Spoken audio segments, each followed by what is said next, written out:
نحن خلاص جيزة سلازات أخي أبي نسأنه.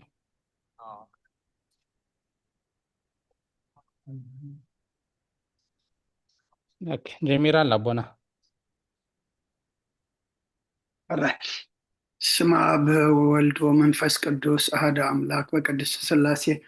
دامن وقت مهاتسن كدك سيطان بكر مزاتمي قدس بيت كريستيان انتي اتسم يا مريم سيال العالم والعالم علمنا أبتك جين سبهاك نبارك جين تأمنك كنسلك جما سوقك نغنك جين كان لسمك قدس اساقل لك أزلك اساقل كل بركولك يتكنى كل لسان أنت وتو أملاك أمالك توجيها سونك سونك أملاك أنت لكل زسكا ولكل هذا نفس نتيوا كان نبا كما مهارنا قدس ولدكن زي بلا أنتم مساسبة تصلي كما زبالو قدوس قدوس قدس እግዚአብሔር አምላኽና ዝነበርካ ዘለኻ ኩሉ ሕሊፍ ካድማ ንዘለዓለም ዓለም ትነብር ካብ ምስራቅ ክሳብ ምዕራብ ካብ ሰሜን ክሳብ ደቡብ ስምካ ንዘለዓለም ዓለም ተመስገነ ይሁን ስለ አምላኽነትካ ስለ ፈጣሪነትካ ስለ ጎይትነትካ ቅዱስ እግዚአብሔር አምላኽና ነኽብረካ ንመስክነካ ንገልግለካ ንግዛእካ ፍግም ኢልና ድማ ንሰግደልካ ሰዓት መዓልቲ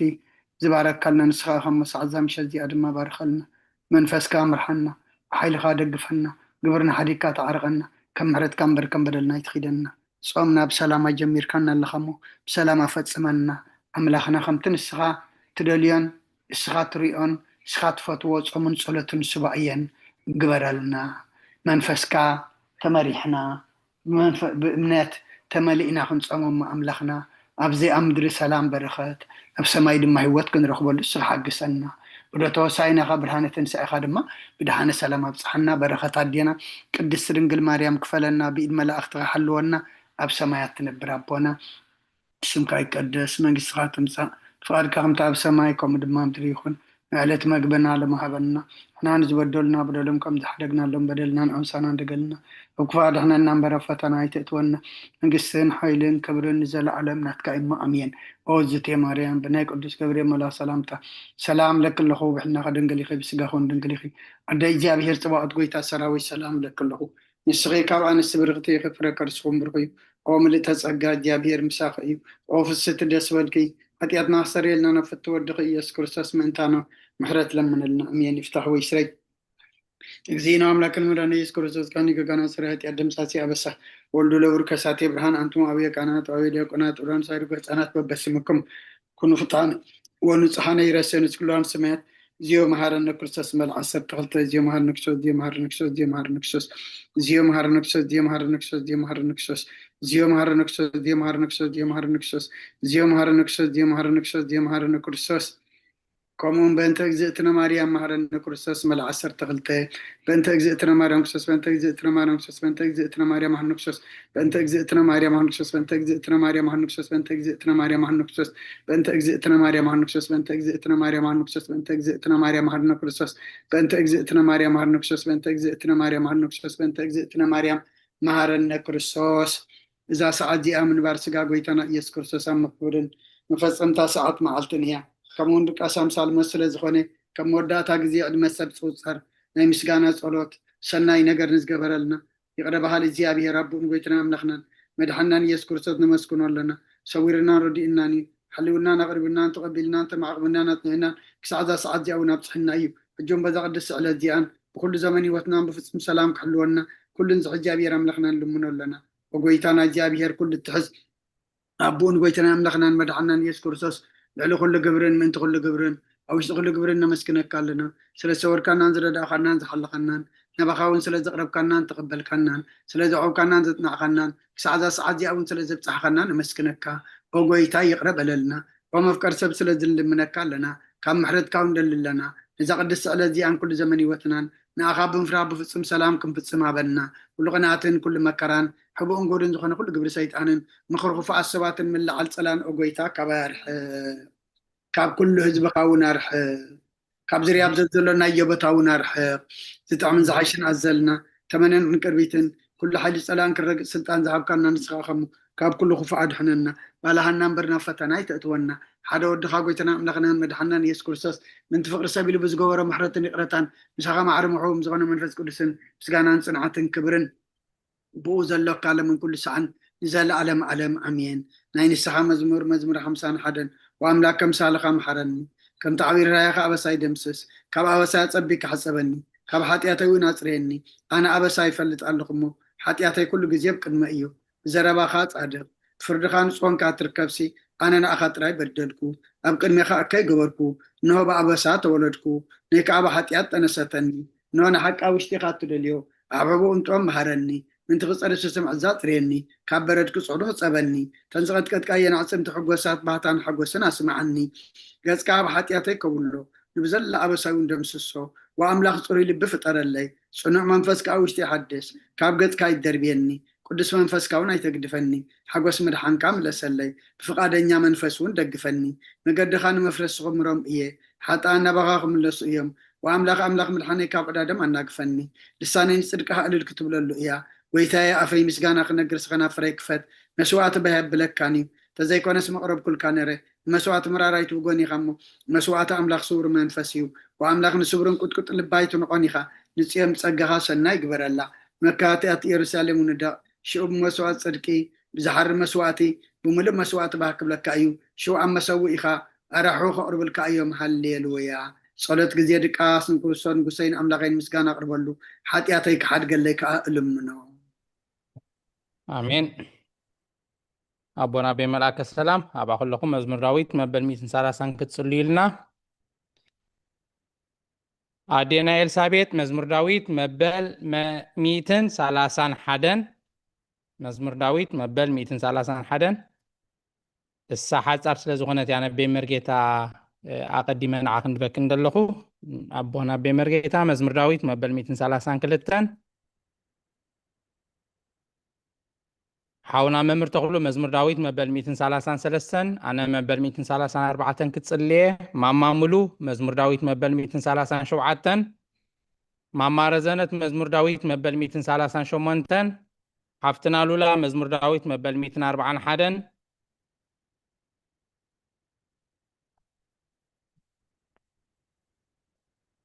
صنها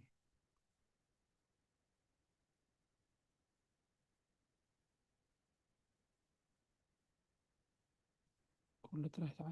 اوكي تمسك حفتنا لولا مبل 141 حقي كي جاجا دمص جبر لي امونغوت سياتن صنيحه 141 እሺ حفتنا ارجع مزمور داويد مبل 142 حفتنا قللتا مزمور داويد مبل 146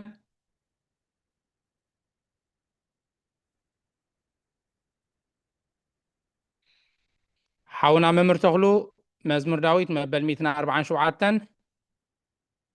ماما ملو مزمور داويد مبل 148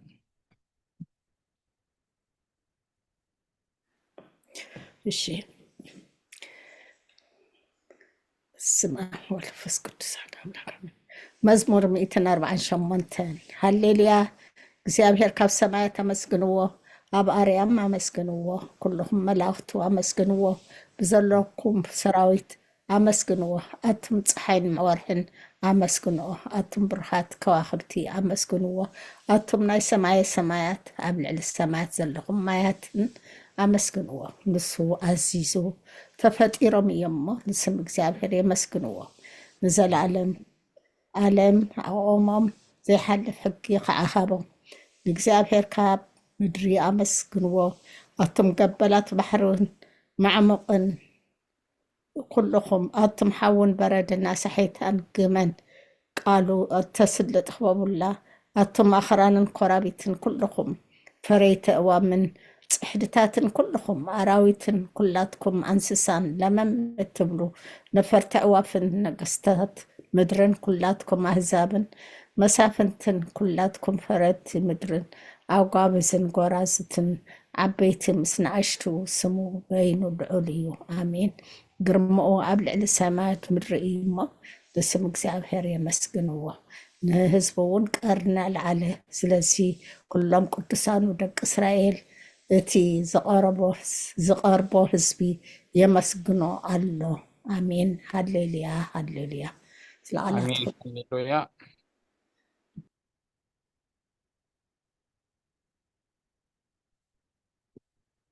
ቅዱስ እግዚአብሔር ቅዱስ ኃያል ቅዱስ ሕያው ዘይመውት ወንጌል ሉቃስ ምዕራፍ 2 ካብ ቁፅሪ 25 ሳብ 32 እንሆ ድማ ኣብ ኢየሩሳሌም ስምዖን ዝበሃል ሰብኣይ ነበረ። እዚ ሰብኣይ ዝጻድቕ ንኣምላኽ ዝፈርሕ ንጽናዕ እስራኤሉ ንጽበ ነበረ። መንፈስ ቅዱስ ድማ ነበሮ። እቲ መሲሕ እግዚአብሔር ከይረኣየ ሞት ከም ዘይርኢ ድማ ብመንፈስ ቅዱስ ተገሊጹሉ ነበረ። ብመንፈስ ከዓ ናብ ቤተ መቅደስ መፀ። ወለዱ ነቲ ኢየሱስ ስልጣን ከም ስርዓት ክገብርሉ ምስ ኣተው ስምዖን ድማ ኣብ ኢዱ ሓቆፎ ንኣምላኽን ከም ዝናበለ ባረኾ። ወጎይታን የተናዛብ ምግላፅ ብርሃን ንህዝብኻ እስራኤል እውን ክብረት ክኸውን ኣብ ቅድሚ ኩሉ ዘዳለኻዮ ምድሓንካ ዓይንተይ ካብ ረኣያስ ሕጂ ከም ዝሰረባኻን ባርያኻ ብሰላም ተፋንዎ ኢኻ በለ። ምስጋና ንእግዚአብሔር ኣምላኽ ይኹን ኣሜን። ኦ ክርስቶስ ኣምላኽና ብሴራ ኣቦኻን መንፈስ ቅዱስን ሎምን ኩሉ ሰዓን ንሰግደልካ ኣሎና ኣሜን ኣሜን። ኣዴና ኤልሳቤጥ እንሆ ኣብ ቅድሚ ትቁንዕ ፍራድ ክተቀውም ተዳልየ ኣለኹ። ኣራይ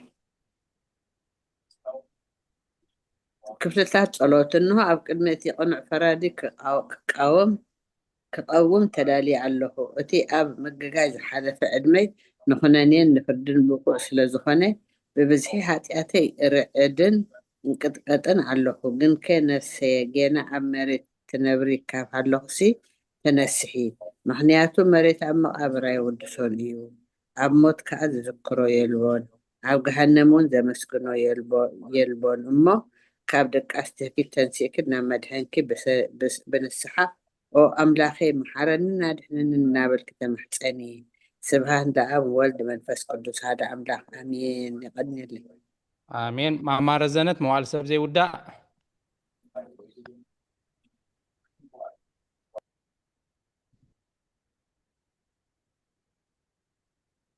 መዋዕል ሰብ ዘይውዳእ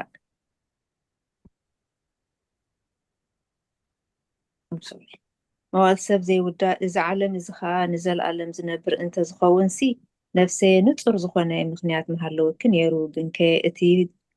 ፅዩፍ ዝኾነ ተግባርክን እቲ ሕማቅ እከይን ኣብ ቅድሚ እቲ ሓቀኛ ምስ ዝቕላዕ ኣብ ዓራት ሓጢኣት ተሰጢሕኪ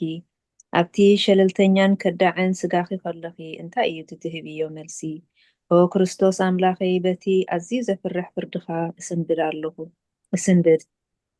ነቲ ዘለኣለማዊ ፍርድኻ እንብርከኽ በቲ መለኮታዊ ነፀብራቃዊ ብርሃንካ እንቀጥቅጥ ኣለኹ። ኣነ ሕሱም ድኑስ ኣብ ዓራተይ ደቂሰ ዘለኹ ኣብ ሂወተይ እውን ዘይግዱስ ዝኾንኩ ናይቲ ተቐባል ቀረፅ ኣብነት ብምውሳድ ኣፍ ልበይ እናወቃዕኩ ኦ ኣምላኸ ኣነ ገበነኛ እየ እሞ ይቕረ በለለይ ይብል ኣለኹ። ይሰኒ ወዘልፈኒ ወለዓለም ኣሜን ኣሜን። ሓፍትና ሉላ ኦ ንጽሕቲ ድንግል ኦ ንጽሕቲ ድንግል ናብ ባርያኺ እቲ ቅልጡፍ ጽላል ረድኤትኪ ምዘርግሒ በቲ ኣብ ሕልናይ ከም ማዕበል ዝጋላበጥ ክፉእ ሓሳብ ካባይ ኣርሕቕዮ። ነታ ሕምምቲ ነፍሰይ ብኸንትነት ኣዝዩ ሃልዋት ኣጠፊእዋ ኣሎሚ ናብ ጸሎት ምንቕቓሕ ኣበግስያ። ምክንያቱ ንስኺ ከኣሊትን ምሕረት እትህቢ ኣላይታ ኣደ ኢኺ ኣደ ምንጪ ህይወት ንጉሰይ ኣምላኸይ ጎይታ ኢየሱስ ክርስቶስ ተስፋ ኢኺ ኣሜን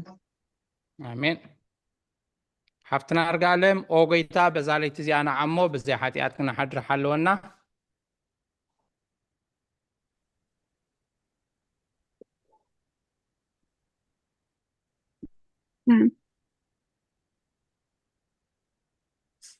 መዝሙር ዳዊት ኢልካኒ ኣብዛ ስክሪን ኣላ ትሪእያ ኣለኺ። ኦ ጎይታ በዛ ለይቲ እዚኣ ንዓሞ ብዘይ ሓጢኣት ክነሓድር ሓለወና ትብል ዘላ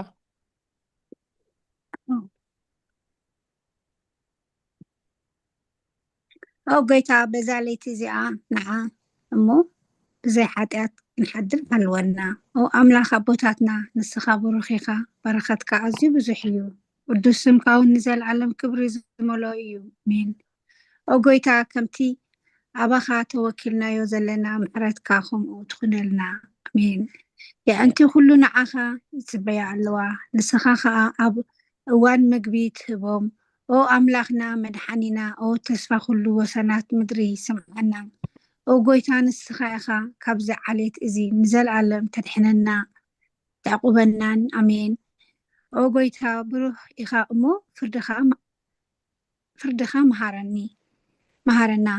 ኦ ጎይታ ብሩኽ ኢኻ እሞ ሓቅነትካ ኣረዳእና። ኦ ጎይታ ብሩኽ ኢኻ እሞ ክብርኻ ኣብርኻልና ኦ ጎይታ ምሕረትካ ንዘለዓለም ይነብር እዩ ኦ ጎይታ ንዓይ ንተግባር ኢድካ ካብ ወለዶ ናብ ወለዶ መዕቆብየይ ስለ ዝኾነ ኣይትፀገኒ ኦ ጎይታ ንዓኻ በዲለ እየ እሞ መሓረንን ነብሰይ ኣድሕናን እናበልኩ እፅልይ ኣለኹ ኦ ጎይታ ኣባኻ ተወኪለ ኣለኹ እሞ ኣድሕነኒ ፍቓድካ ክገብር ከዓ መሃረኒ ንስኻ ኣምላኸይ ፈልፋሊ ሂወት ኢኻ ብብርሃን ድማ ኢኻ ብርሃን እንርኢ ምሕረትካ ናብቶም ዝፈልጡኻ ብርሃንካ ከዓ ናብ ቁኑዓት ልቢ ትመፅእ ፀጋኻ በረከትን ምስጋና ብሓቂ ናትካ እዩ ኦ ጎይታ ዓለም ዝነበርካን ዘለዓለም እትነብር ዘለኻን ኣቦን ወድን መንፈስ ቅዱስን ንዓኻ ምስጋናን ውዳሴን ግርማ ይግባእ ሎምን ኩሉ ሰዓን ዘለዓለም ዓለምን ኣሜን ኣሜን ኣሜን ቃል ሂወት የስማዕና ኦ ልዑል ጌታ ብኣኻ ምእማንን ንስምካ ምዝማርን ሰናይ እሞ ምሕረትካ ኣብ ፀፅባሕ ሓቅነትካ ድማ ለይቲ ለይቲ ኣዘንቱ ኣዴና ኤልሳቤጥ እዚኣውን ክደግመክኔ ውዳሴ ስሉስ ቅዱስ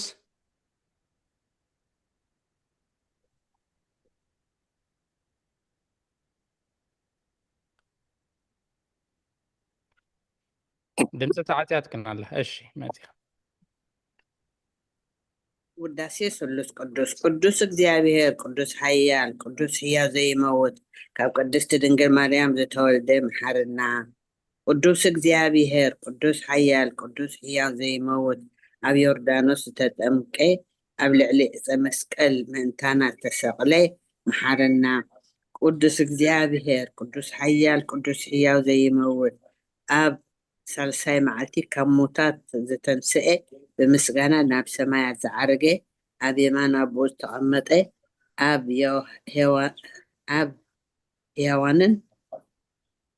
ኣብ ህያዋንን ሙታንን ክፈርድ ከም ብሓድሽ ክመፅእ እዩ ኦ ጎይታ መሓረና ምስጋና ንኣቦን ንወልድን መንፈስ ቅዱስን ሎምን ኩሉ ሰዓን ዘለዓለም ዓለም ኣሜን ኦ ስሉስ ቅዱስ መሐረና ኦ ስሉስ ቅዱስ መሐረና ኦ ስሉስ ቅዱስ መሐረና ኦ ጎይታ ሓጢአትና ሓደገልና ኦ ጎይታ በደልና ይፀብፅበልና ኦ ጎይታ ኣበሳና ይቅረበለልና ኦ ጎይታ ንሕመማት ዝኻብ ፀሓዮሞም እንትትቅዱስ ስምካ ኢልካ ፈውሶም ኦ ጎይታ ነቶም ዝመቱ ኣቦታትናን ኣዴታትናን ኣሕዋትናን ሓትናን ከዓ ነፍሶም ኣዕርፍ ኦ ካብ ሓጢአት ዝኾንካ ጎይታ መሐረና ኦ ካብ ሓጢአት ዝኾንካ ጎይታ ርድኣና ድማንና ኣተቐበለልና ክብርን ምስጋናን ብፍጹም ማዕርግን ቅድስናን ንዓኻ ይግባእ ኣሜን ኦ ጎይታ መሐረና ኦ ጎይታ መሐረና ኦ ጎይታ ባርኸና ኦ ጎይታ ብቁዓት ግበረና ምስጋና ከምዚ ኢልና ክንፅልብ ሰማያት ትነብር ኣቦና ብሰማያት ትነብር ኣቦና ስምካ ይቀደስ መንግስትኻ ትምፃእ ፍቃድካ እምታ ኣብ ሰማይ ከምኡ ድማ ምድሪ ይኹን ንዕለት መግብና ሎሚ ሃበና ንሕና ንዝበደሉና በደሎም ከም ዝሓደግናሎም በደልና ንዕሳና እንደገልና ክፉእ ኣድሕነና እምበር ኣብ ፈተና ይተእትወና መንግስትን ሓይልን ክብርን ንዘለኣለም ናትካ ኢማ ኣሜን ኦ እግዝእትየ ማርያም ብናይ ቅዱስ ገብርኤል መልኣክ ሰላምታ ሰላም ለክለኹ ብሕልናኸ ደንግል ኢኺ ብስጋኹን ደንግል ኢኺ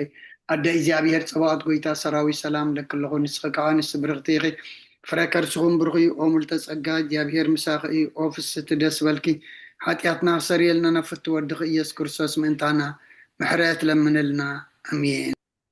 ኣሜን ሓፍትና እልልታ ምስጋና ንቅድስት ድንግል ማርያም ምስጋና ንቅድስት ድንግል ማርያም ኦ ቅድስት ምልእተ ፀጋ ኩሉ ግዜ ድንግል ዝኾንኪ ወላዲተ ኣምላክ ኣደ ክርስቶስ ሰላም ንብለኪ ምንቲ ሓጢአትና ክሓድገልና ናብ ፍቅሪ ወድኺ ፀሎትና ኣድግልና ንሓቀኛ ብርሃን ኢየሱስ ክርስቶስ ኣምላኽና ዝወለድክልና ቅድስት ድንግል ሰላም ንብለኪ ንሓጢአት ነፍስና ሓዲጉ ክምሕረና ናብ ጎይታ ልምንልና ኦ ቅድስት ድንግል ማርያም ወላዲተ ኣምላኽ ንዘርኢ ሰብ እምንቲ ኣማላዲት ናብ ወድኺ ኢየሱስ ክርስቶስ ብሕድገት ሓጢአት ክፅግወና ለምንልና ወናይ ሓቂ ንግስቲ ድንግል ሰላም ንብለኪ ወናማሌን ኣምላኽና ዝወለድክልና ኩርዓት ዘርእና ሰላምታ ነቕርበልኪ ወድንግል ብጎይታና ኢየሱስ ክርስቶስ ተኣመነት ኣማላዲት ሓጢአትና ምንቲ ክሓድገልና ተዘከርና ኣሜን ሓፍትና ፍረወይኒ መእተዊ ጸሎት ሃይማኖት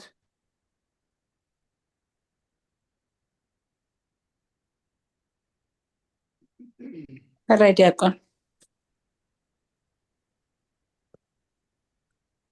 ኣቲ ሓቀኛ ብርሃን ነኽብረኪ ወቅድስቲ ድንግል ወላዲት ኣምላኽ መድሕን ዓለም ዝወለድ ክልና መጢኡ ከዓ ንነፍስና ስለ ዘድሓነና ነመስግነኪ ወጎይታና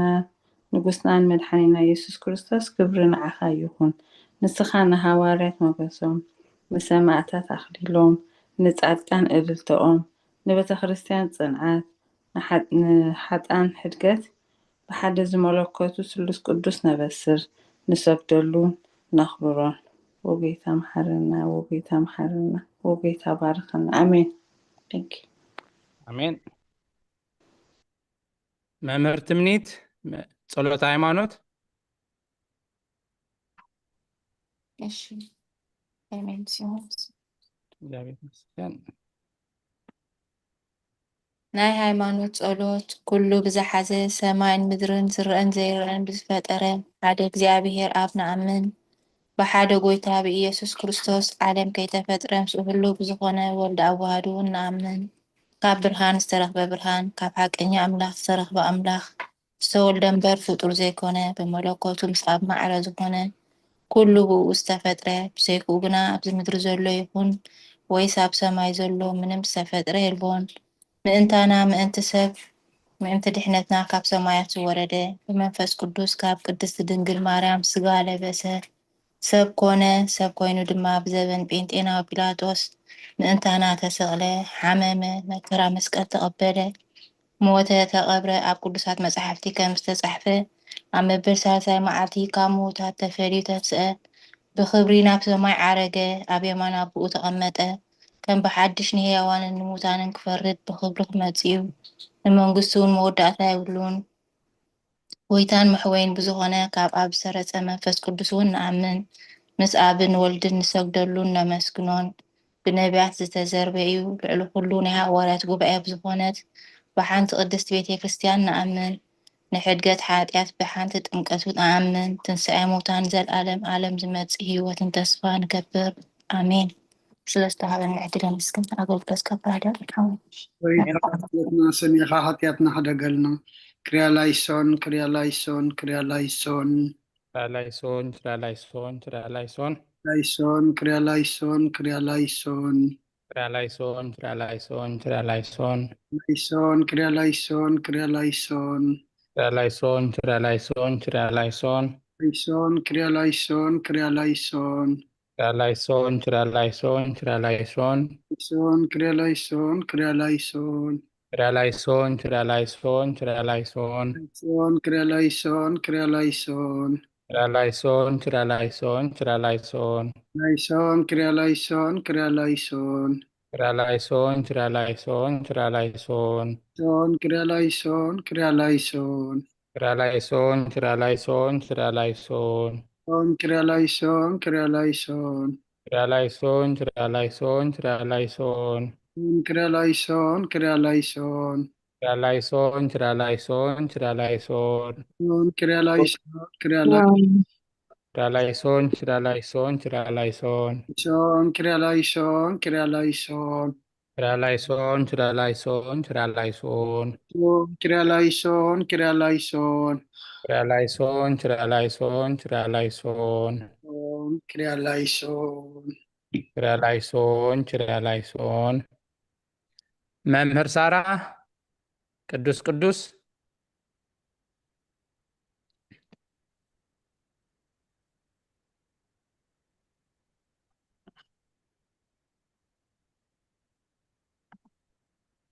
ድምፂ ተዓፅያ ትክላ መምህር ሳራ ቅዱስ ቅዱስ ቅዱስ እግዚአብሔር ጎይታ ሰራዊት ሰማይን ምድርን ብክብርኻን ብልግስኻን ምሉኣት እየን። ኦ ንኩሉ ትመልኽ እግዚአብሔር ኣቦ መሃረና። ኦ ጎይታ ሰራዊት ኣምላኽ ኃይልታት ምሳና ኩን። ምክንያቱ ኣብ ግዜ ሽግርናን ጭንቀትናን ብዘይካኻ ረዳኢ የብልናን። ኦ ኣምላኽ ኣባና ህደር ንበደልና ይቕሬታን ምህረትን ግበርልና። እቲ ብድሌትናን ብዘይድሌትናን ዝገበርናዮ እቲ ብፍላጥን ብዘይፍላጥን ሰራሕናዮ ስውርን ጉህድን ዝኾነ ኃጢአትና ምእንቲ እቲ ኣብ ልዕሊና ስመ ቅዱስ ስምካ ኢልካ ኦ ጎይታ ይቕረበለና። ኦ ጎይታ ከም ምህረትካ ዳ እምበር ከም ብዚ ኃጢአትና ኣይኹን። አሜን።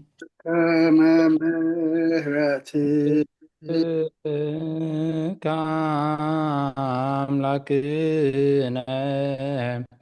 ወአቆበከ ማበሳነ በከመ ምሕረትከ አምላክነ وعقابك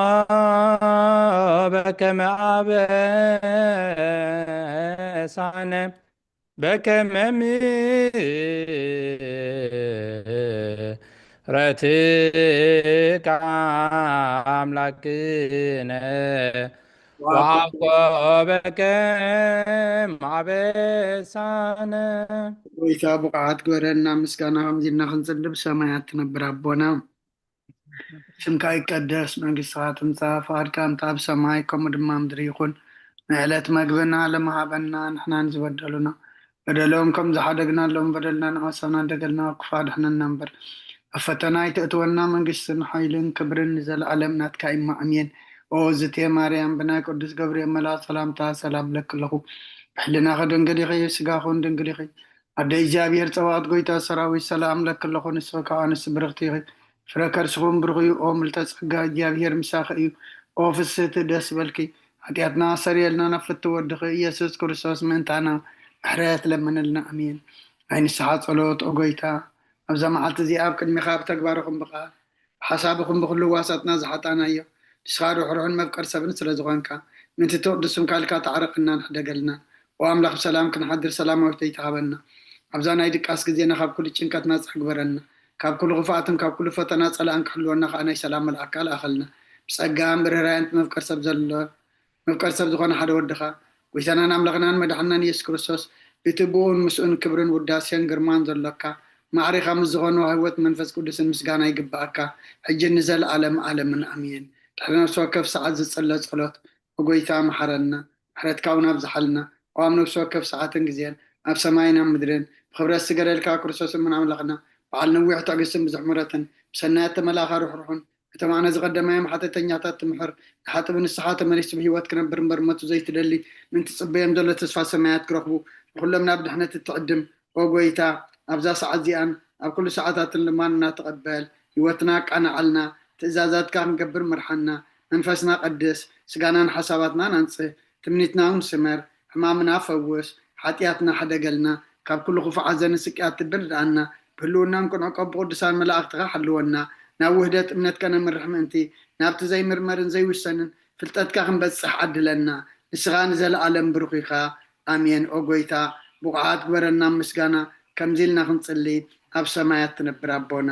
ስምካ ይቀደስ መንግስትኻ ትምፃእ ፈቃድካ ከምቲ ኣብ ሰማይ ከምኡ ድማ ኣብ ምድሪ ይኹን ንዕለት መግብና ለመሃበና ንሕና ንዝበደሉና በደሎም ከም ዝሓደግናሎም በደልናን ኣበሳናን ደገልና ካብ ክፉ ኣድሕነና እምበር ኣብ ፈተና ይተእትወና መንግስትን ሓይልን ክብርን ንዘለኣለም ናትካ ኢማ ኣሜን ኦ ዝቴ ማርያም ብናይ ቅዱስ ገብርኤል መልኣክ ሰላምታ ሰላም ለክለኹ ሕልናኺ ድንግል ኢኺ ስጋኹን ድንግል ኢኺ ኣደ እግዚኣብሔር ፀባኦት ጎይታ ሰራዊት ሰላም ለክለኹ ንስኺ ካብ ኣንስቲ ብርክቲ ኢኺ ፍረ ከርስኹም ብሩኽ እዩ ኦ ምልእተ ጸጋ እግዚኣብሔር ምሳኺ እዩ ኦ ፍስሕቲ ደስ ይበልኪ ሓጢኣትና ክሰሪየልና ናፍቲ ወድኺ ኢየሱስ ክርስቶስ ምእንታና ምሕረት ለምንልና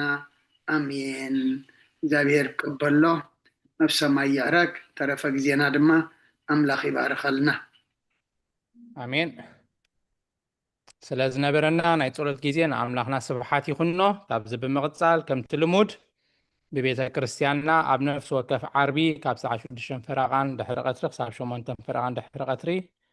ብቤተ ክርስቲያንና ዝወሃበና ትምህርቲ መጽናዕቲ መጽሓፍ ቅዱስ ንሎሚ ድማ ከም መቐፀልታናቱ ብመምህርና ኣበይ መርጌታ ካልአይቲ መልእክቲ ጴጥሮስ ምዕራፍ 3 ክንመሃር ኢና ኣቦና ተዳልዮም ኣለዉ ቅድሚኡ እተን ነታ ምዕራፍ ኣብ ክልተ ከፊልና ከነንብባ ኢና ማማ ሂወት ካልአይቲ መልእክቲ ጴጥሮስ ምዕራፍ 3 ካብ ቁፅሪ 1 ክሳብ 9 ምሰንበብ ክልና ማማ ንግስቲ ኣስዕብ ኣቢልኪ ካልአይቲ መልእክቲ ጴጥሮስ ምዕራፍ 3 ካብ ቁፅሪ 10 ክሳብ 18 ከተንብብልና ኢኺ ማማ ሂወት ካብ ቁፅሪ 1 ክጅምርልና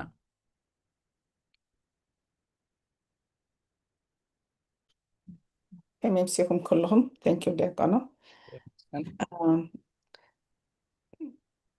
أغني كالاي كورنثوس معرف سلسته قاليت مال بيتروس أمين بطرس سوري كالاي بطرس معرف سلسته أرستا أقلقل تحدش كيدان كم بحدش نرأسنا خنا معقوب نجمر علونا ويكم توم قال يوم دو إتمعقوبنا دب نبخاتكم ويس كابخاتكم تدلينا إياه أبلبنا التصحفات كله سب زفلتان زنببان دبدبنا نسخاتكم إخوم نسخاتكم بمنفس حياو أملاخ إمبر بقلم زي تصحفت أبلب سقا إمبر أب صلات إمني زي تصحفت بمقلقالنا دبدب بخريستوس مخانكم جهوديو بكريستوس غنا أب أملاخ كم زبالي ومنوت ألاتنا كلتنا خب أملاخ دا يومبر كاب رأسنا قالي خمس مسنا حنتو هالو قاليت مال بيتروس معرف 3 تنبي بالله هو أسمعكم هنا سمع قاليت بيتروس معرف 3 تتقرني بينو ندي ما صحفت سي التراغما ميبي أوكي كالاي كورنثوس حكي no بيتروس Oh Petros I'm sorry I pulled wrong one yeah أنا you're right كالاي بطرس معرف سلسته sorry ماشي بترستا بزعبة مصعت قويتا yeah أكتب فقراتي إذا حجي زحف لكم زلخ كالئيت دبداب بيع قدم قدسان نبيات اتبه ليك قالن بهراوياتكم كاب قويتانا المدهنينا نزرخبكمو تأزازات من انت تذكروا إلي بخلتي أتن إن ذكركم نتي قرون حسابكم ينقحوا علىه أبتن دحروت معلتታት كم فتو رئسهم زملالسون زلاقصون ملاقصتي كم صحف قدمي خلو ازي فلطو نساتهم كأ تسفى مصاتو دا أبي ألو كابتا أبوتاتنا زدق أسولا معلتي كاب مجمرتا فطرت حيزو خلو خمتي زنبرو إيوزلو كبلو إيوم سمايات كاب تنتي بقال أملاخ كم زنبري مدراون كاب ماين بماين مخانا نزي فتيوم يرسعوا اللو نتاع شعو زنبرت عالم بقو بتماي تستيما طفأت اتحجي زلو سمايات مدرنجن بقال تعقر اللو بقالو تعقيرو اللو كسا معالتي فردن كسا طفأت اتو من اسقابيها زي فرحو سباتن نحاوي يحلو اللو قلنا خي أتون فقراتي أب اسقابيها حنت معالتي خم شح عمت ون كم حنت معالتي مخانو إذا حنت نقر زيئة أيتصوركم قويتاس كلاتهم ناب نسحاز كبصحو انبر حد أكوا خترف زي فتو سلازخوني منتاخاتكم يعقس اللو انبر كمتي نقالي آتم زدنقو زمسلم تسفقو أيدنقوينيو معالتي قويتاقن كم سراغيك خوينا خدمتيا فأس سمايات توعو سبت شعتر عن ماما هوتا اوكي كمان خلكني سوري thank أبع you عصرت حالي فيت ثانك يو قالي تسمع لنا الشي ماما نقستي كاب 10 تجمير كي حساب مفتصم تاختم ببلنا እሺ በስመ አብ በስመ ወልድ በስመ መንፈስ ቅዱስ አሐዱ አምላክ አሜን። ስለሁሉ ነገር እግዚአብሔር ይመስገን። መዓልቲ ጎይታ ግና ከም ሰራቂ ኮይና ክትመጽእ እያ። በኣ ሰማያት ጥዋዕዋዕ እናበለ ክሓልፍ እዩ። ፍጥረት ሰማይ ብረስኒ ክመክኽ ምድሪ እውን ኣብኣ ዘሎ ግብርታት ክነድድ እዩ። ደገም እዚ ኩሉ ዝፈላለየ ኮነ ስሊኡ ሰማያት ብሓዊ ክመኩ ዝፈላለየሉ ፍጥረት ሰማያት ብረስኒ ዝመከሉ ነቲ ምጽኣት መዓልቲ ኣምላኽ እናተጸበኹምዎ እናኣቀላጠፍኩምዎን ብቅዱስ ንብረትን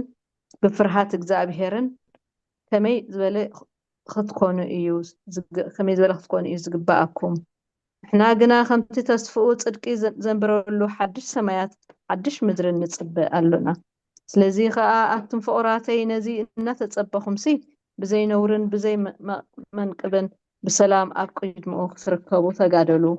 ከምቲ ፍቑር ሓውና ጳውሎስ ድማ በቲ እተዋህቦ ጥበብ ዝጸሓፈልኩም ነቲ ትዕግስቲ ጎይታና ንምድሓንኩም ቁፀርዎ ንሱ ኣብ ኩላቶም ደብዳቤታቱ ድማ ነዚ ነገር እዚ ክሓስበሉ ከሎ ኣብኡ ንምስትውዓሉ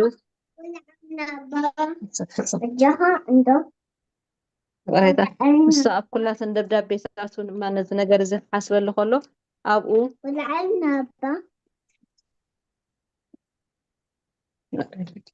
ነዚ ክሓስበሉ ከሎ ኣብኡ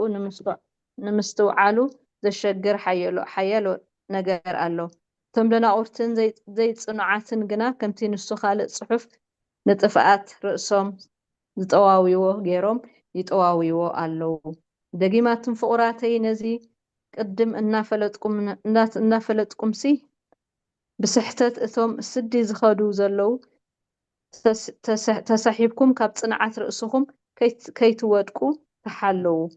ብፀጋን ብፍልጠትን ጎይታና መድሓኒናን ኢየሱስ ክርስቶስ ደኣ ዕበዩ ንዑ ሕጂ ንመዓልቲ ዘለኣለን ክብሪ ይኹኖ ኣሜን ስለ ቃላቱ እግዚአብሔር ኣምላኽ ዝኸበረት ተመስገነ ይሁን ተዋህበና ዕድል የመስግን ብርኹም ቅዱስን ምሸት ይግበረልና ኣሜን ቃል ሕይወት ተስምዐልና እሺ ካብዚ ብምቕፃል ናብ ትምህርቲ ክነሓልፍ ኢና ነቦና ተዛራቢ አንደበት ንዓና ድማ ደስተውዕል እዝነ ልቦና ይሃበና እግዚአብሔር መድረኽ ናብ ኣቦና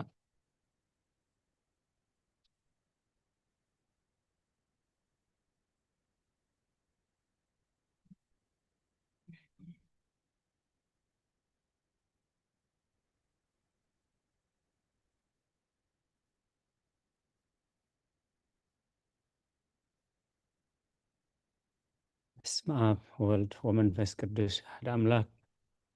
ዝኸበርኩም ህዝበ እግዚአብሔር ነዚ ቅዱስ ቤተ ክርስቲያን ትሁባ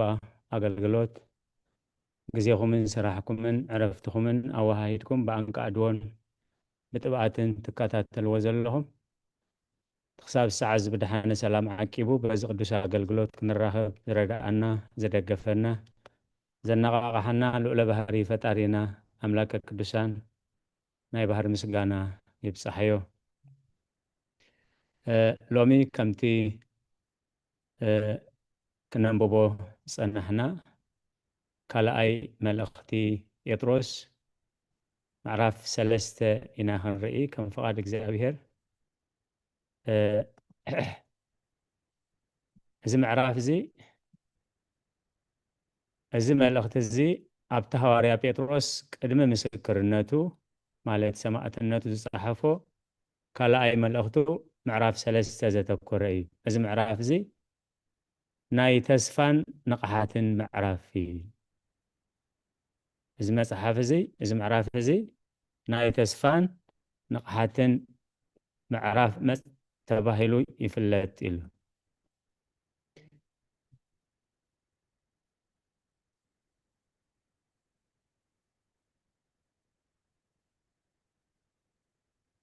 እግዚአብሔር ይደግፍኩም ሃውና መምህር ተኽሉ ሸር ኣይኮነን እዮም ዝብሉን ዘለዉ መምህር ተኽሉ ሞ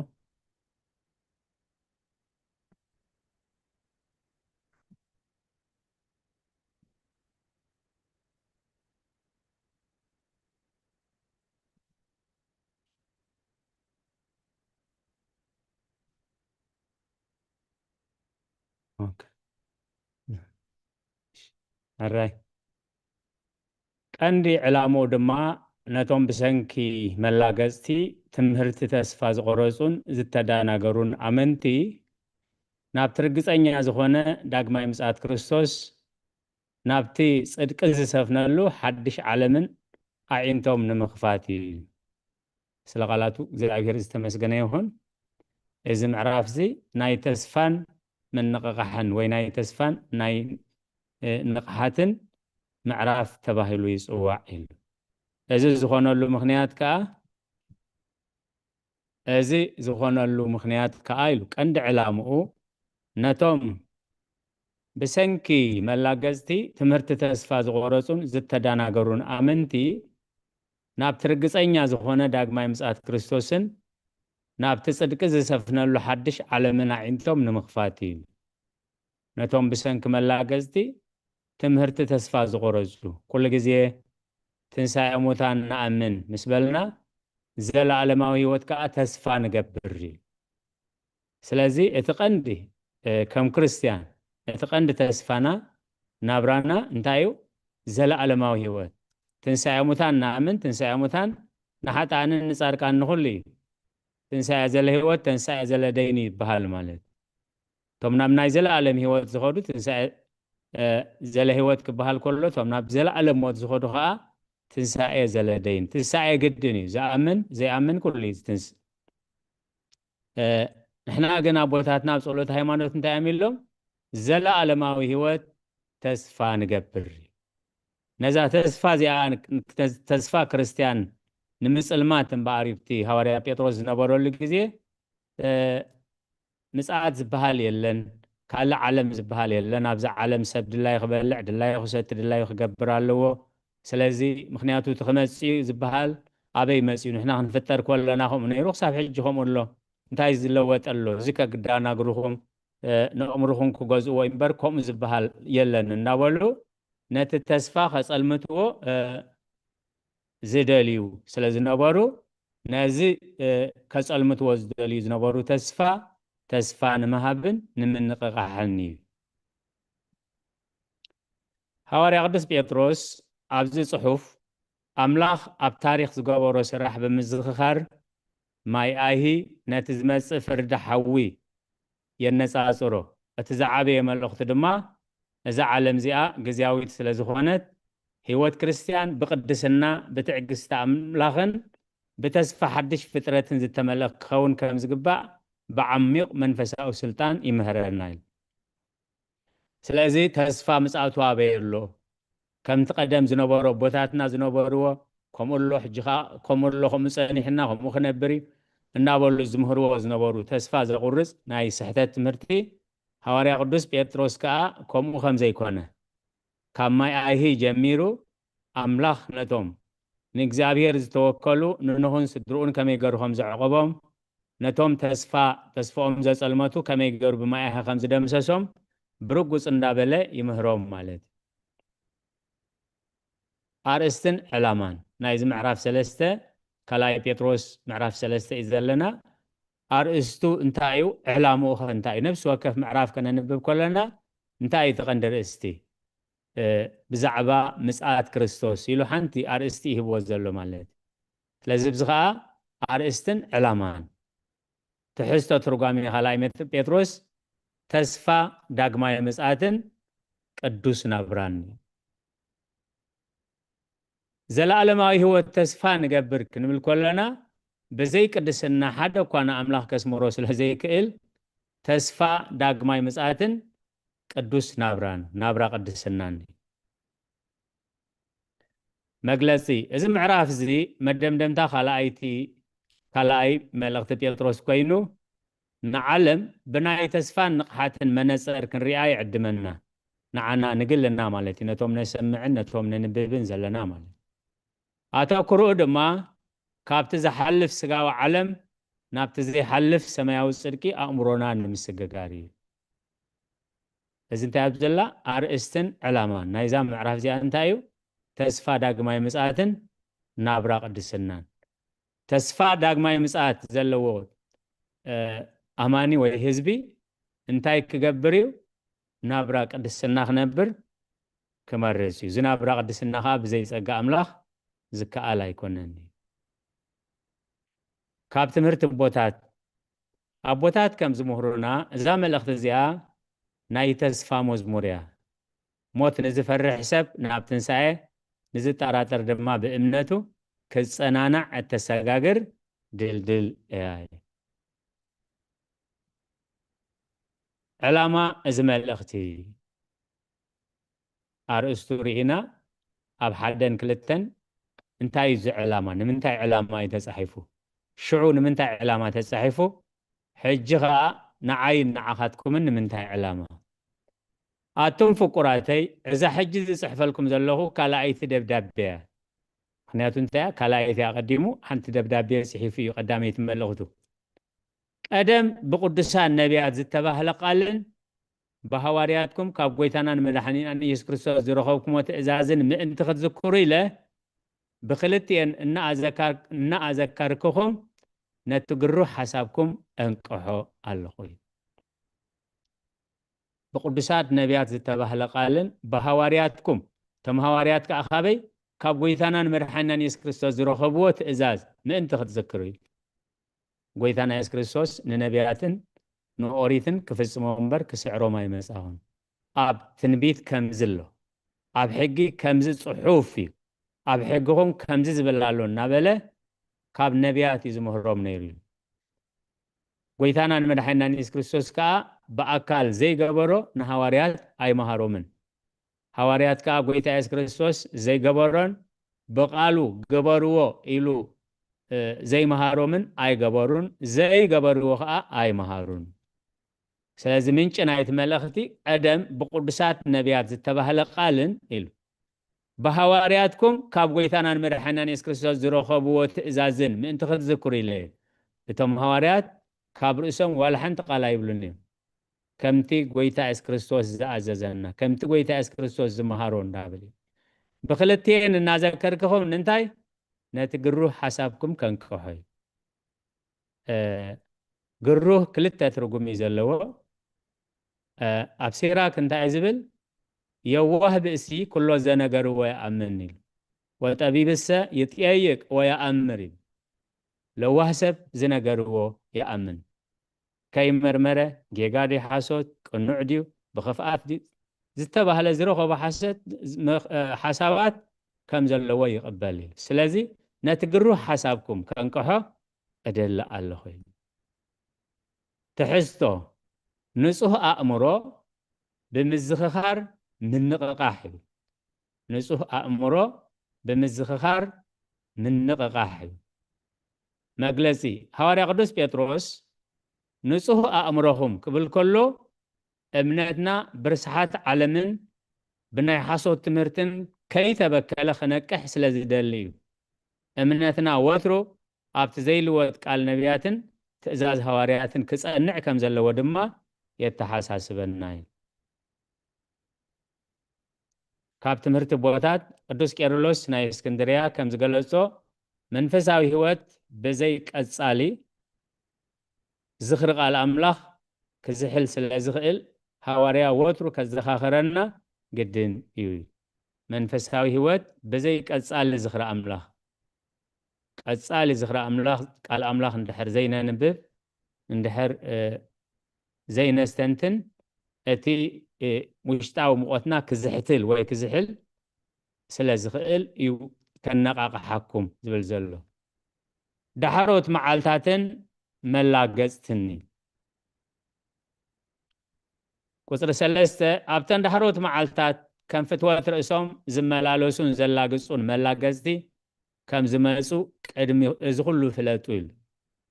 أبيناي أبت دحروي معالتات أبت دحراي جزي تايز قبرو كم فتوات رئيسهم زملالوسون زلاقزون ملاقزتي كلتا نقر يا غميت زلو إذن تاي قبرو قدمو خلو فلاتويل تحستو تنبيتاو متنققتا بزعبا ملاقزتي مقلسي ازوم ملاقزت زيهم سعبت فتوات سقوهم سلازخونو نفرد أملاح كريو آيدولينيوم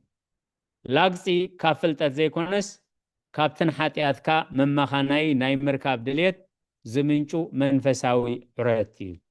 كاب زخمزي سورنا اكزابير كاب تمرت بوتات أبا ماتياس كم زبلوه لاقسي نايتوم نجزع رأسهم كافر دا أملاخ ناس أخ قبر زدلي سبات محبئي بعتي إيوي اتناي ملاقزتي حتوي نساتهم مالت اتوم ملاقزتي تزفى مساعتو دا أبيالو كابتا خابو بتاتنا زدك أسلا معالتي ካብ መጀመርያ ፍጥረት ሒዙ ኩሉ ከም ዝነበረ እዩ ዘሎ ክብሉ እዮም ካብቲ ዘርከብሉ ጥራይ ዘይኮነስ ካብ መጀመርታ ፍጥረት ዝተቀየረ የለን ሐዋርያ ቅዱስ ጴጥሮስ ከዓ ንዘበኖ ዓለመ መላእኽትን እንዳምፀ እቲ ዝብልዎ ሓሶት ምዃኑ ዝላግፅ እዚ ሓሶት ምዃኑ ከምቲ ዝነበሮ ከምዚ የለ እዩ ዝምልስ ማለት ትሕዝቶ እቲ ተስፋ ምጽኣቱ ኣበይ ኣሎ ታላግፅ እዚኣ ኣበይ ኣሎ ኣብ ዘበና እዚ ናይ ኮሙኒስት ስርዓት 94 ዓመት ኣብ ሰማይ ይሃሉ ኣብ ምድሪ ትሕቲ ምድሪ ይሃሉ ኣምላኽ እንተሊ ክንዋግኦ ኢና እናበሉ ክፍክሩ ከለዉ ን94 ዓመት ተዓጊስዎም ኣብ 94 ዓመት እቲ ናይ ኮሙኒስት ስርዓት እቲ ሓሳባት ስነ ሓሳብ ተዘይጠፍእ እኳ ግን ኣብቂዑ ማለት ስለዚ ተስፋ ምጽኣቱ ኣበይ ኣሎ ኣብ ምድርና ኣብ ዓለምና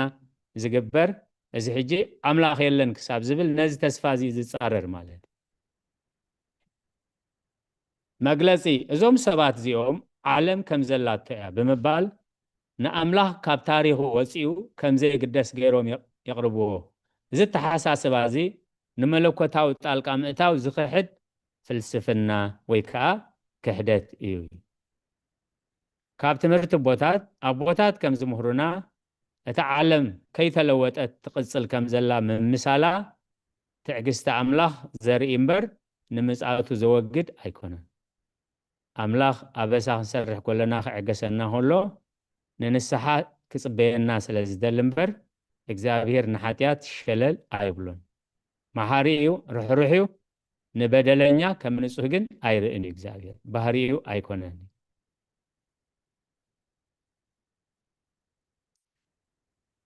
ምርሳዕን ታሪኽን ስራሕ ሙሽተ ሰማያት ካብ ጥንቲ ብቓል ኣምላኽ ከም ዝነበረ ምድሪ እውን ካብ ማይን ብማይን ምዃና ነዚ ፈትዮም ይርስዕዎ ኣለዉ ኣይፈልጥዎን እዮም ዘይኮነስ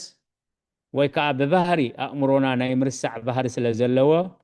ጾር በዚሕዎ ኣእምሮና ሓድሽ እናሓዝና ክንከይድ ከለና ትቐደም እንደዘይ ኣዘኪርናዮ እንዳገደፎ እዩ ዝኸይድ ሓደ ትምርሳዕ እውን ኣእምሮና ልዕሊ ዓቕሙ እዚኦም ሰባት እዚኣቶም ግን ነዚ ፈትዮም ይርስዕዎ ክርስዕዎ ስለ ዝደለዩ ማለት ወለድና እንታይ እዮም ዝብሉ ፈሊጡ ዝደቀሰ ሓራም ምዝኒ ይንቕንቕዎ እዩ ነዚ ፈትዮም ይርስዕዎ ኣለዉ ኮነ ኢልካ ሓቂ ምርሳዕ መግለጺ ሐዋርያ ቅዱስ ጴጥሮስ እዞም ሰባት እዚኦም ፈትዮም ከም ዝረስዑ ብምግላጽ ሓቂ ስለ ዝጠፍኦም ዘይኮነስ ክቕበልዎ ስለ ዘይደልዩ ምዃኑ የርእየና ዓለም ባዕላ ዝቆመት ዘይኮነት ብቓል ኣምላኽ ካብ ማይ ከም ዝተፈጥረት የዘኻኽረና ካብ ትምህርቲ ቦታት ምርሳዕ ብምኽንያት ድንቁርና ዘይኮነስ ብምኽንያት ትዕቢትን ተሪር ልብን ክመጽእ ከሎ ዓበ ሓጢኣት ምዃኑ ቅዱሳና ቦታት የጠንቅቑ ፍርዲ ማይ ኣይሂ ከም ኣብነት እዩ ቁጽሪ 6 እታ ሽዑ ዝነበረት ዓለም ብእኡ በቲ ማይ ተሰጢማ ጠፍአት ትሕዝቶ ተቐዳመይቲ ዓለም ብማይ ጠፊኣ መግለጺ ማይ ኣይሂ ሓንሳብ ኣብ ታሪኽ ስለ ዝተፈጸመ ኣምላኽ ኣብ ልዕሊ ሓጢኣት ፍርዲ ከም ዘለዎ ዘርኢ ዓብይ ጭብጢ እዩ እታ ብማይ ዝጠፍአት ዓለም ኣምላኽ ንፍጥረት ክልውጦን ክቐልጽዖን ስልጣን ከም ዘለዎ መርኣያ ትኸውን ካብ ትምህርቲ ቦታት ከምቲ ማይ ንዓለም ዘጽረያ ፍርዳ ኣምላኽ እውን ንኽፉእ ካብ ሰናይ ንምፍላይ ዝመጽእ መጽረይ ምዃኑ ኣብ ቦታት ይገልጹ እዛ ዘለናዮ ዓለም ብሕብሻ ማለት ብሓባር ጻድቃንን ሓጣንን ክፉኣትን ሕያወትን ኣመንትን ካሓትን ርኹሳትን ንጹሃትን ብሓንሳብ ብነብሩላት ዝመጽእ ዓለም ግን ከምኡ ዝበሃል የለን ኣስማቶም ኣብ መጽሓፍ ሕይወት ዝተጻሕፈ ኣብ ናይ ዘለዓለም ሕይወት ኣስማቶም ኣብ መጽሓፍ ሕይወት ዘይተጻሕፈ ኣብቲ ካልእ ዝተጻሕፈ ከዓ ናብ ናይ ዘለዓለም ኩነኔ ይኸዱ ካብዚ ከምዚ ከዓ ሰውረና እግዚኣብሔር እቲ ዝመጽእ ፍርዲ ሓዊ ቁጽሪ 7 اتحجي زلو سمايات مدرن جنا بقالو تعاقير له كساع معالت فردن كساع طفقات توم نإجزابير زفرح حساباتن نحوي يحلن إجزابير نخلو مدمدم تا زقبرلو كي إلى أملاخ إيوي أبونا أبراهام زرقها أب قبسي باروت كهون يوم إيلو عدم خي ترفا قليزو 430 عمت مسبلو كساب معاس إلو بونا أبراهام مسحاتتو إس أنه لأموريون إسكايف يسم هاتياتو عامس أموراويان كساع زمل أملاخ زي صبيهم زلو عامس أنكم اللو زي كونس بنسحان نخم اللو سيل بنسحان ده زي تمليشهم جن درس لزلو ومحرة أملاخ كساب عامس أموراويان مليو كساب زفسس أبو كسأنحو يوم تحستو زعلم زيا نحاو تعقب الله مجلسي كم تقدم علم بما يستفترت حجد ما أتعلم نحاو تعقبات صبلا كم تقدم علم بما يستفت حجد ما إذا علم زيا نحاو تعقبات صبلا إذا فرد زي نفترت نمدفع زي كونس نبرخت أملاخ زي وقع رسيان زفد يلو معالت فدا كابت مرتبوتات قدوس باسليوس كم زمهارو إذا حاوزي نقدسان زي ندد كم تنايسي نحاوي جناخة نحات عن زغزع ملوكتا وحيلي التي أبسينا أبدبر سينا زنبر حاوي موسين آرونون إياسونا ما أخلت إمبا خلو التي إمبا يكالسل نيرو نعاتهم جن كتنكفهم أي كالن كمتي ناي أنانيان أزاريان ميسائلن إيوي سلمون أبتبابو معرف حدا ونفساتي هو مسلسات كان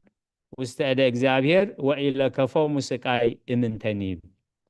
إتوم ناي قدوسان سبات أبيد إجزابير نيرو اتسقاي نايسي والحوقاء قبل عليهم سلطان أين بروني مستير جزي أملاخ قطري شمونتا قناخاتهم فقراتي أب إجزابير حانت معالت 5 عمت 6 عمت ون كم حانت معالت مخانا إذا حانت زيا إذا حانت نجار زيا أي تسوركم أقوى ترى أملاخن أقوى ترى سباتن ببينو إذا سولار سيستم ويعودة صحاي زبهال أب ربع صحاين ورحن كواخبتن كابتب على تسنبت زفت أوروب برهان كنتيبو زقومومين قدميو زنبرة عودة صحايجن انتاي كم زمثل ولا حدا زفلطو يلاني تحستو حدا معلتي كم شه عمل مجلسي أملاخ كاب جزي وسع سلزخونة نحنا مدن قاي نبلو نسوخم عدل نسحاي تكاملي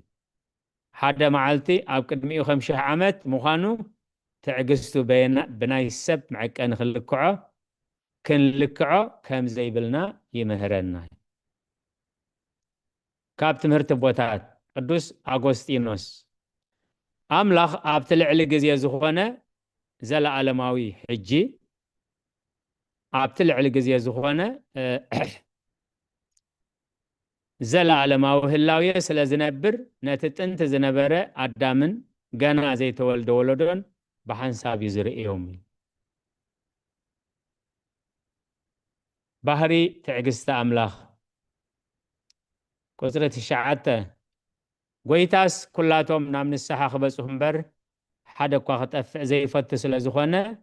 ما انتخاتكم يعقاس سالهم بر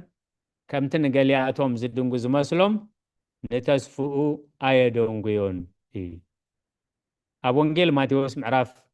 24 بزعباتون كلتا أقل تخبل كله اتحادا انتايتو صقمو قويتاي دونقي لحس قويتاي كدونقي سلازن تاي قبر مستوم سخرامات يبلعني يسكرن نوتو مقلقل تعمله كاي وقعن يساقو قني تاي كم زمص فلاتيو فرد خمزلو فلتي انتاي قويتاي كدونقي حجي كم علم نسقاي تعمل نخقبريه تمليسه تنسيحن دحر حاتيتو يخا املاح كمحرنيو ازي اتعنتو ازراءنا يو لاقصيل مالتي بتعقست املاح ايتلاقصيل أملاخ كله خدحني زدالي مجلسي اتقوي تازر يزلهم مدن قوي نما بصعو سلازرس عزي كونس نعنا سلازفك أرناي أبا ماتياس كم زقالسوا أملاخ كل سب ناب دحنت كمس سلازي صبعيو اتقزيه زناواح زلوي كاب تمهرت بوتات أملاخ بموت حتان بها يبلون أزيد تعجزت زي فقر مبر دخامو أيكونن حزقيل 33 قصر 11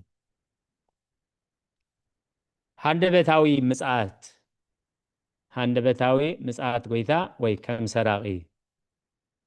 قصر 10 ها معالت قويتا قنا كم سراغ خوينا أخت مسيا بقى سمايات وعنا بلغ حلفيو فترة سماي برس نخمكخ مدرنا بأزل كل قبرتاتنكا كنددي هوري أقدس بيتروس كاب ملغتي كاب ونجل لوكاس معرف 21 قزري 35 شريشن تايزبل اتا معالتتي اغنا نوتو مابغص مدر زنبرو كم مفنطرا خطبصحم يامو للبهم سخرانن حاليو تحدارن سسعتن كيكبد اتا معالتتي بهاندبت كيتمصاكم تتنقوا نوتو مابغص مدر زلو كلهم كم مفنطرا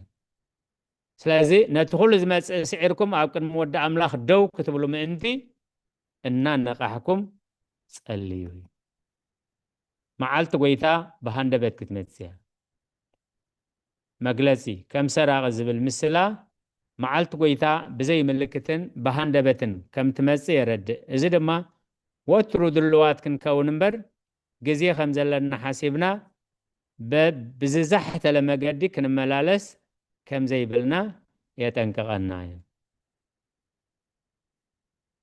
كاب تمهرت بوتات اتا ساعات زي تنقر الله مخنيات وثرو نقحنا خنصب ايو يبلوي سنة فترات كمكخ كالوي لا 10 لا معالت قويتا قنا كم سراء خوينا خمسيا بقى سمايات وعنا بلخ حلفيو فترة السماي برس نخمكخ مدرنا بقى زلو قبرتات كاك نديدي تقصي 10 ها إلنا لا إلنا اتن ترجمن تاتقصي تدقم زلان خي مثلنا أمونغو زلن فللي ترجمن نخنستوعل اللي مهرت مريم كم أجرو ما قميت أو ما زلوا مالت دابير زمان أقلقلتهم يبارك فترات برس نخمكخي مجلسي اتحوي نفترات أريجو ناب حدش ملكع نمقيار زمس ملكوت أورسني إذا فزعمزي نمدراو كالاتنا سقاو تسفاتاتنا زكاس الكوينو نحق تراي أصليو يترفي كله ناي سقا أب سقا يترفي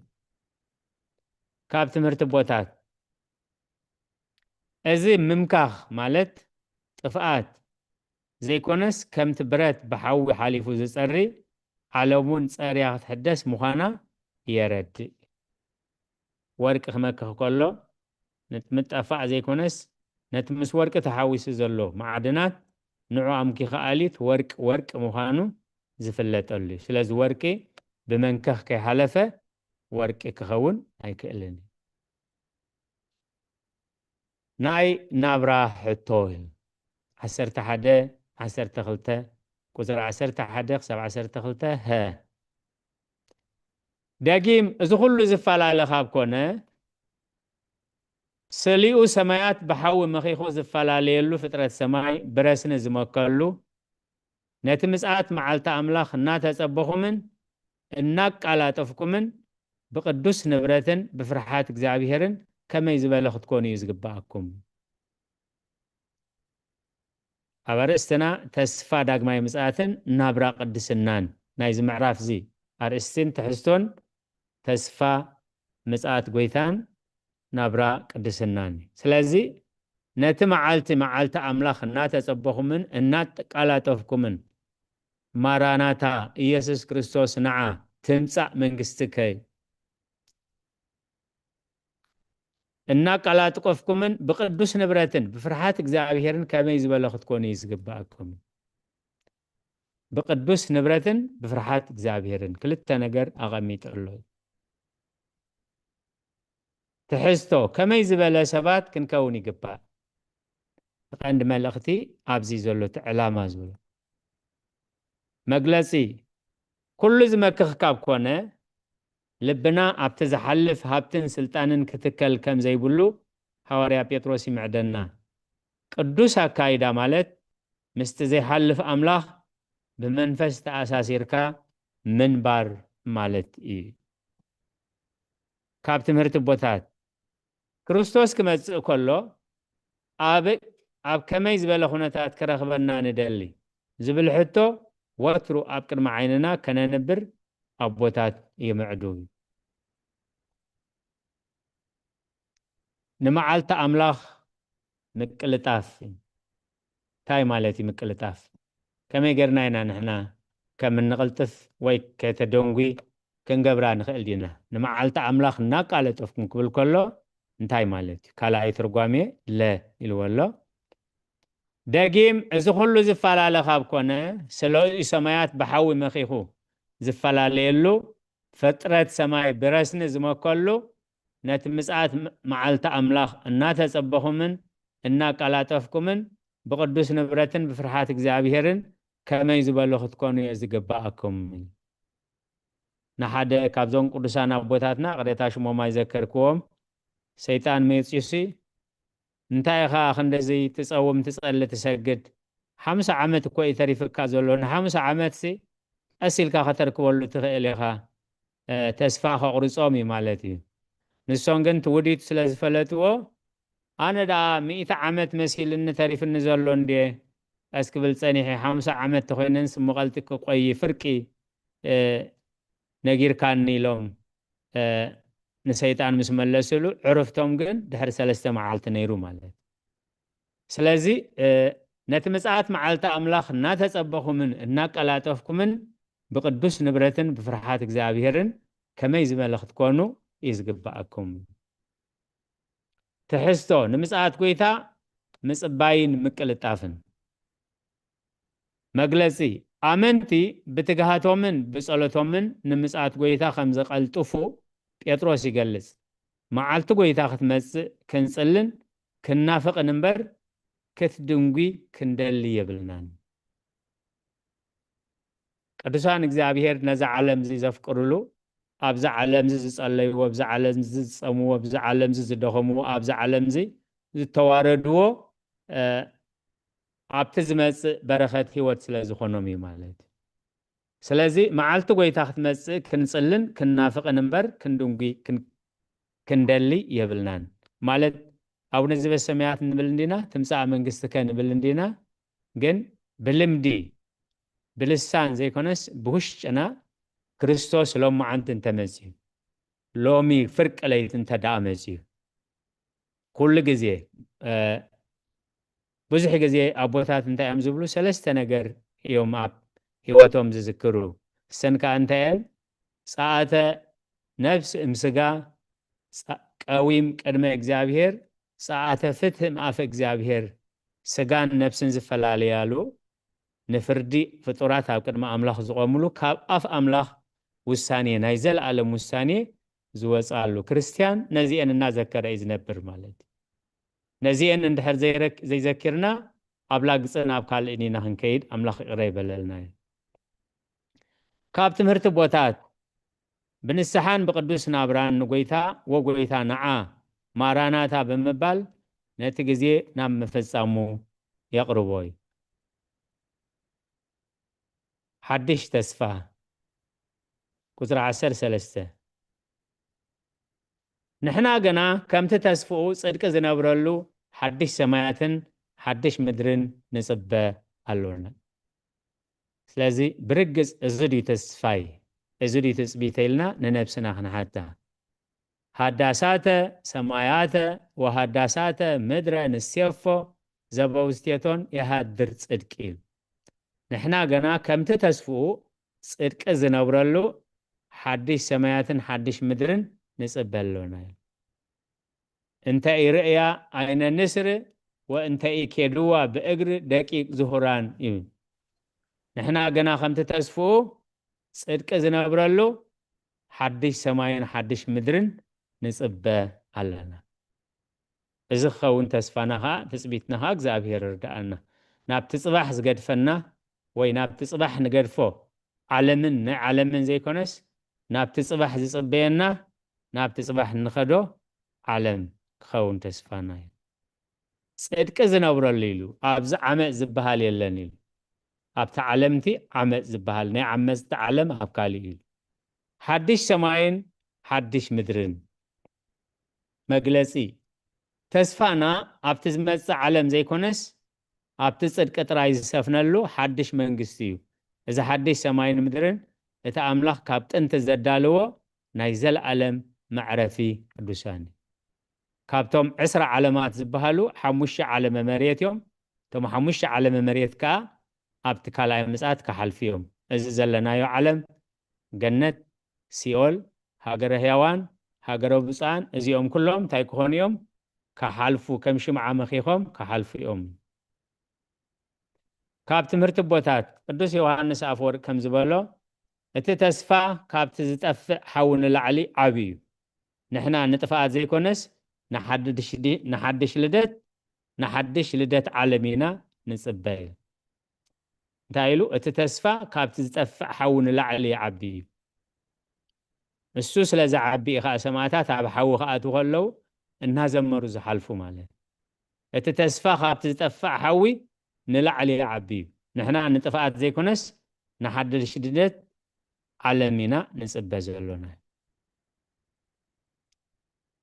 ተጋደሉን ተጠንቀቁን ቁጽሪ 14 15 ኣብ 18 ይዝውድእ ብዘይዚአን 3 ጥቅስታት እየን ዝተርፋና ማለት ተጋደሉን ተጠንቀቁን ገድልን ጥንቃቐን ትእዛዝ እዩ ማለት ካብ ጎይታ ተቀቢሉ ዝብሎ ዘሎ ተጋደሉን ተጠንቀቁን ጎይታ ኢየሱስ ክርስቶስ በታ ጸባብ ኣፍ ደገ ንምእታው ተጋደሉ ከምታ ዘለወን ተንቃላት ቃል ጎይታ ቃል ወንጌል የኒ ቁጽሪ 14 ስለዚ ከዓ እቶም ፍቁራተይ ነዝና ተጸበኹምሲ ብዘይ ነውርን ብዘይ መንቅብን ብሰላም ኣብ ቅድሚኡ ክትርከቡ ተጋደሉ ብዘይ ነውርን ብዘይ መንቅብን ብሰላም ኣብ ቅድሚኡ ክትርከቡ ተጋደሉ ብዘይ ነውሪ ብዘይ መንቅብን ብሰላም ኣብ ቅድሚኡ ንርከብ እንታይ እዩ ነቲ ዝስማዓና ነውርን መንቅብን ብንስሓ መዓልቲ ምስናሓጽቦ እዩ ከምቲ ትፍቁር ሓውና ጳውሎስ ድማ በቲ ተዋህቦ ጥበብ ዝጸሓፈልኩም ነቲ ትዕግስቲ ጎይታና ንምድሓንኩም ቁጸርዎ ኣምላኽ ዝድንጉ ኮይኑ ዘይኮነስ ኣነ ንኽንሳሕ ተነሲሐ ክድሕን ንዓይ ይጽበየኒ ኣሎ ክንብል ትሕዝቶ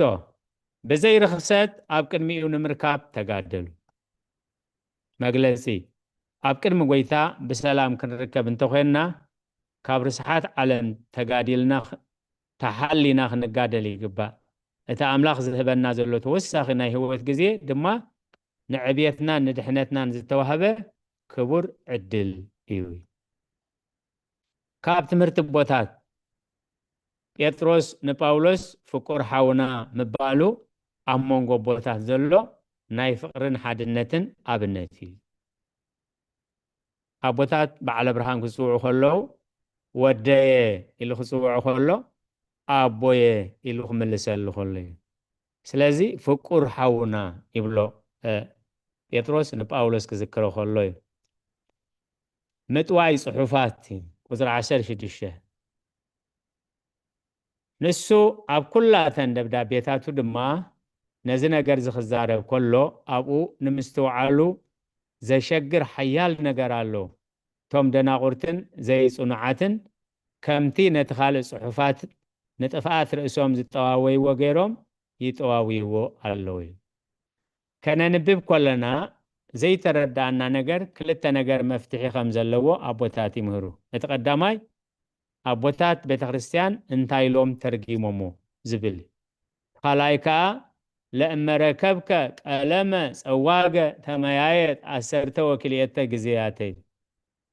እዞም ብዙሓት ዝጠፍኡ ካብ በዓል አርዮስ በዓል መቅደኒዮስ አብሊናሪዮስ ናታቶም ሓሳባት እናወሰኹ እዮም ዘይተረዳእካ ቀለም ተረኺብካ እናጸለኻ 12 ግዜ እናጸለኻ ኣምላኽ ነዛ ቃል እዚኣ ነዛ ጥቕስ እዚኣ ነዛ ርእሲ እዚኣ ግለጸለይ እንዳበልካ 12 ግዜ ጸሊ ኣምላኽ ከዓ ክገልጸልካ እዩ እቶም ደናቁርትን ዘይጽኑዓትን ከምቲ ነቲ ካልእ ጽሑፋት ንጥፍኣት ርእሶም ዝጠዋዊዎ ገይሮም ይጠዋዊዎ ኣለዉ ትሕዝቶ ካብ ምጥዋይ ቃል ኣምላኽ ምጥንቃቕ መግለጺ ቃል ኣምላኽ ብትሕትናን ብመሪሕነት ቤተ ክርስቲያንን ክንሪኦ ከም ዘሎና የጠንቅቐና ንትርጉም መጽሓፍ ቅዱስ ናትና ስጋው ድልየት ክንብል እንተ ጠዊናዮ ንርእስና ካብ ጥፍኣት ንመርሕ ኣሎና ማለት እዩ ንርእስና ናብ ጥፍኣት ንመርሕ ኣለና ማለት እዩ እግዚአብሔር ካብዚ ከም ዝሰውረና ስለዚ ኣቦታት ቤተ ክርስቲያን እንታይ ኢሎም ተርጊሞም ቤተ ክርስቲያን ኣነ ከምዚ ተረዲድኒ ከምዚ ተገሊጹኒ ዘይኮነስ ቤተ ክርስቲያን እንታይ ለኣ ትትርጉሞ ኣቦታት ቤተ ክርስቲያን እንታይ ኢሎም ተርጊሞም ካብ ትምህርቲ ቦታት መጽሓፍ ቅዱስ ንበይንዋ ኣይኮነን ብመንፈስ ቅዱስ ኣብ ውሽጢ ቤተ ክርስቲያን ክትርጎም ከሎ ጥራዩ ህይወት ዝህብ ስለዚ ታናይ ማርቲን ሉተር ጸገም እንታያ ነፍሲ ወከፍ ንመጽሓፍ ቅዱስ አንቢቡ ክርድኦ ክትርጉሞ ይኽእል እዩ ንዝብል ካብቲ ናይ ቅዱሳን ኣቦታት መግለጺ ወጻእ ዝኾነ ማለት any person is a priest himself if he need and understand the Bible ያትብል ሓሳብ መደምደምታ መዕባይ ቁጥር 17 ደጊም ኣቱም ፍቁራተይ ነዚ ቅድም እናፈለጥኩምሲ ብስሕተት እቶም ስድ ዝኸዱ ዘለዉ ተሲሒብኩም ካብ ጽንዓት ከይትወድቁ ተሓለዉ ብጸጋን ብፍልጠት ጎይታናን መድሓኒናን ኢየሱስ ክርስቶስ ደኣ ዕበዩ ንዑ ሕጅን ንመዓልቲ ዘለዓለምን ክብሪ ይኹኖ ኣብ መጀመርያ ምእተዊኡ መላገጽቲ ንፍትወት ርእሶም ዝነብሩ መላገጽቲ ከም ዝመጹ ኣቐዲሙ ነጊሩ ነይሩ እዩ ሕጂ ከዓ ክድምድም ከሎ ነዚ ቅድም እናፈለጥኩም ብስሕተት እቶም ስድ ዝኸዱ ዘለዉ ተሓሊኹም ካብ ጽንዓት ርእስኹም ከይትወድቁ ተሓለዉ ብጸጋን ብፍልጠትን ብጎይታናን መድሓኒናን ኢየሱስ ክርስቶስ ደኣ ዕበዩ ንዑ ሕጂ ንመዓልቲ ዘለዓለምን ክብሪ ይኹን ናይቲ ኩሉ ዝሓለፈ ዝነበረ መፍትሒ ይሕፅር ኣቢሉ ብስሕተት እቶም ስድ ዝኸዱ ዘለዉ ስዲ ማለት ካብ ሕጊ እግዚአብሔር ካብ ሕጊ ስድራ ቤት ካብ ሕጊ ናይቲ ሕብረተሰብ ካብ ሕጊ ቃል ኣምላኽ ካብ ሕጊ ቤተ ክርስቲያን ምጻእ ማለት እዩ ከም ብስሕተት እቶም ስድ ዝኸዱ ዘለዉ ተሓሊኹም ካብ ጽንዓት ከይትወድቁ ተሓለዉ ብጸጋን ብፍልጠት ጎይታናን መድሓኒናን ኢየሱስ ክርስቶስ ደኣ ዕበዩ ንዑ ሕጂ ንመዓልቲ ዘለዓለምን ክብሪ ይኹኖ ኣሜን ብጸጋን ብፍልጠትን ምዕባይ መግለጺ ክርስትና ደው ምባል የብሉ ካብቶም ዘይወደቁ ሰባት ተጠንቂቕና ወትሩ ብጸጋን ብፍልጠትን ክንዓቢ ይግባእ ንክርስቶስ ሕጅን ንዘለዓለምን ክብሪ ይኹኖ ብዝብል ድምፀ ክብሪ ብቓል ምስጋና ይዛዝም ካብቶም ዝወደቁ ሰባት ተጠንቂቕና ወትሩ ብጸጋን ብፍልጠትን ክንዓቢ ሓደ ገረብ ህይወት ኣለዎ የብሉን ወይ ንቁፂ ወይ ጥሉል ይንብሎ እንታይ እዩ እቲ ህይወት ዘለዎ ገረብ ቆጽሊ ዲ ክውስኽ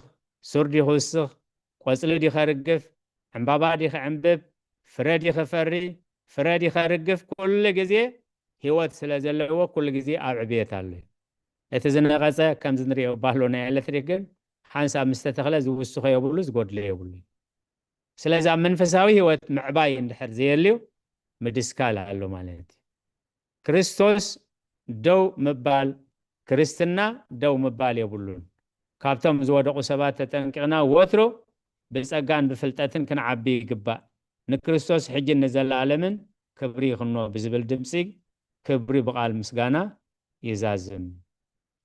ካብ ትምህርቲ ቦታት ምዕባይ ማለት ኣብቲ መልክዕ ክርስቶስ ምጽጋዕ ማለት እዩ እዚ ድማ ናይ ዘለዓለም ጉዕዞ እዩ እቲ ሕፃን ዓበየ ብጸጋን ብቁመትን ብጥበብን ዓበየ እዩ ብዛዕባ ዮሃንስ መጥምቕ ክገልጽ ከሎ ብዛዕባ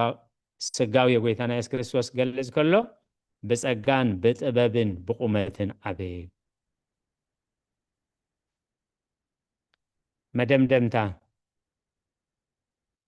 ካልኣይ ጴጥሮስ ምዕራፍ 3 ዘመሓላልፈልና ዓብ ትምህርቲ ሓቂ ክርስትና ናይ ተስፋ ጉዕዞ ምዃኑ እዩ እቲ ጎይታ ክመጽእ ዝድንጎዮ ምኽንያት ንዓና ንደቂ ሰባት ተወሳኺ ናይ ንስሓ ዕድል ንኽህበናን ሓደ እኳ ከይጠፍእ ብዘለዎ ዓብ ፍቕርን ብትዕግስትን ምዃኑ ተረዲእና እዚ ግዜ ንበረኸት ክንጥቀመሉ ይግባአና እዩ እዚ ዓለም እዚኣን ኣብኣ ዘሎ ፍትወታን ሓላፊ ምዃኑ ተረዲእና ልብና ኣብቲ ጽድቂ ጥራይ ዝሰፍነሉ ሓድሽ ሰማይን ሓድሽ ምድርን ክንተክል ይግባእ ስለዚ ካብ ስሕተት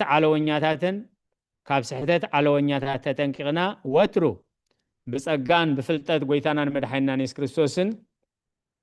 እናዓበና ንኽብሪ ኣምላኽ ክንነብርን ነታ መዓልቲ እቲኣ ብናፍቆት ክንጽበያን ይግባአና ኣሜን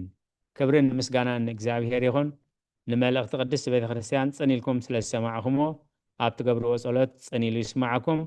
ስብሃት ለእግዚአብሔር ወለወላዲቱ ድንግል ወስለ መስቀሉ ክቡር አሜን ስለ ቃላቱ እግዚአብሔር ዝተመስገነ ይኹን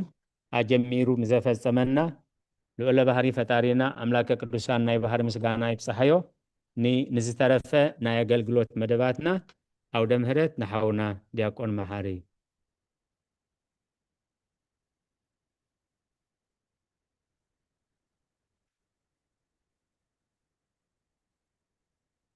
ንዝመሃረናን ንዝገሰጸናን ልዑለ ባህሪ እግዚአብሔር አምላኽና ክብርን ምስጋናን ይብጽሐዮ ነቦና ድማ ቃለ ሕይወት የስማዓልና ከምኡና ሓውና መምህር ተኽሉ ስለቲ ናይ ኩሉ ግዜ ዕዙዝ አገልግሎቱ አምላኽ ጸጉ ይብዛሓሉ እሺ ካብዚ ብምቕጻል ካብ ጉባኤ መዝሙር ክህልወና እዩ ንሎሚ መን ዝምረልና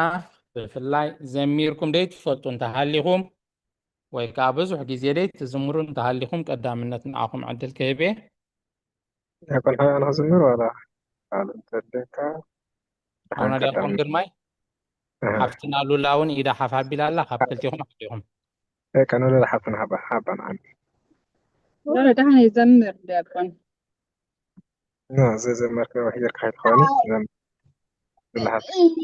يا معلش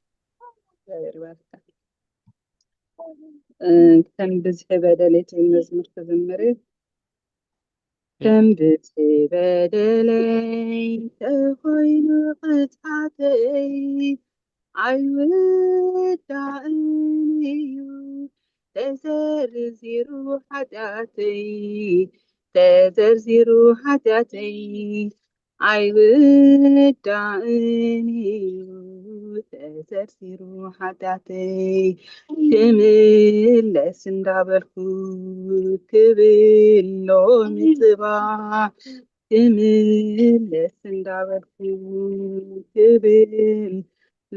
مصباح زماني ودي بزي بالسرا كم بزي بدلي تخوين قطعتي عيود عني تزرزر حداتي عيود عني تزرزر حداتي انتاي كملسي زتو عن علت انتاي كملسي زتو عن علت عسمعني شعو عويات بخيم كم بزي بدلي تغين قطعتي عيود عني تزرزر حداتي عيود عني تزرزر حداتي محاري خمون ذي لمنخا يغرب حالي خان ذي لمنخا يغرب لن موت ركب سكها كم بزحي بدلي تخين قطعتي عيود عينيو تزرزر حداتي تزرزر حداتي عيود عينيو تزرزر حداتي عمت عيني لبي دهري كي جمال أقصى بيتاي حلوني أبدأ ماي متعكا بيتاي محارني كم بتحي بدلي تغين قطعتي عيود دائني تزرزي روحتي تزرزي روحتي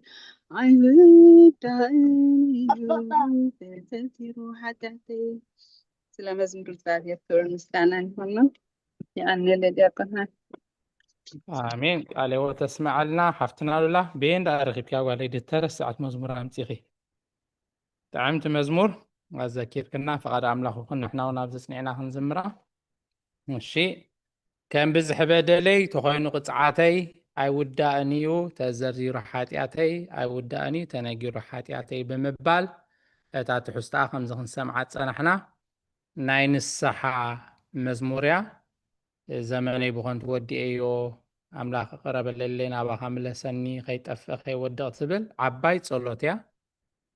خن سمعات سنحنا أمو دقيمة زماري ملاخ تسمع لنا حفتنا لولا الشي نزا مزمور كاب قبائي كاب مصحف قدس تغسي بمتكاس كنستنتنا مدرخنا باهم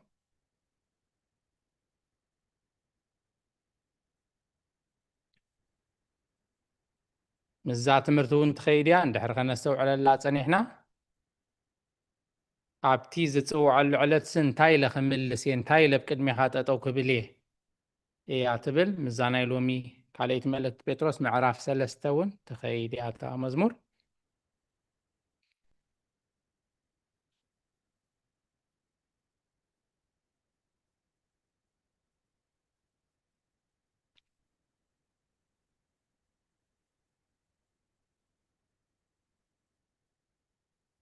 الشيء اللي نرو كان بزح بدلي تخوين قطعاتي أي ودانيو تزرزي روحاتياتي أي وداني تنجي روحاتياتي إلى نين الساحة مزمورة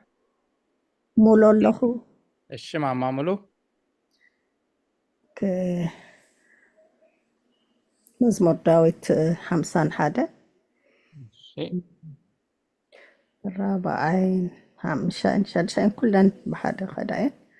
شيء أبا صدقي بفردخ እውን ንጹህ ኮንካ ክትርከብሲ ኣነ ንዓኻ ጥራይ በደልኩ ኣብ ቅድሜኻ ከይገበርኩ እንሆ ብኣበሳ ተወለድኩ ናይ ከዓ ብሓጢኣት ተነሰትኒ እንሆ ንሓቂ ኣብ ውሽጢ ኢኻ እትደልዮ ኣብ ሕቡእ እውን ጥበብ መሃረኒ آمين قال وتسمع لنا مزمور داويت 51 كاب 4 خصال 6 الشغالوت عامፀኒ ልበይ ድሕሪት ከይመልሰኒ ኣብ ዳግማይ ምጽኣትካ ጎይታ ይዘክረኒ እንታይ ክምልስ ዝጽዋዓሉ ዕለት ዘበነይ ወዲየ ብዘይገለ ዲያቆኖም ኣነ ድኽፍትን ንእሽተይ እሽማማ ህይወት ቴንክ ዩ ሉላ ሓፍትና ናይ ብሓቂ ሰሚዕናያ ዘይንፈልጥ ብጣዕሚ ፅብቕቲ መዝሙር ዘሚርክልና ቴንክ ዩ ቃል ህይወት የስማዕልና ኣነ ሕጂ ዘላትን ቀዳማይ ዮሃንስ 9:10 ሓጢኣትና እንተተናዘዝና ንሓጢኣትና ይቕረ ክብለልና ካብ ኩሉ ዓመፅ እውን ከንጽሐና እሙንን ጻድቕን እዩ ሓጢኣት ኣይገበርናን እንተበልና ሓሳብ ክንገብሮ ቃል እውን ኣባና ኣሎን የሎን ሶሪ ናይ ንስሓ ስለ ዝኾነት ከም ምስኣት ትኸይድ ኮይና ትሰሚዓት ትኽክል ምዕራፍ 1 እያ ቀዳመይቲ ዮሃንስ ምዕራፍ 1 ካብ 9 ክሳብ 10 ካልኦት ተስማዕልና ማማ ህይወት እሺ ካልኦት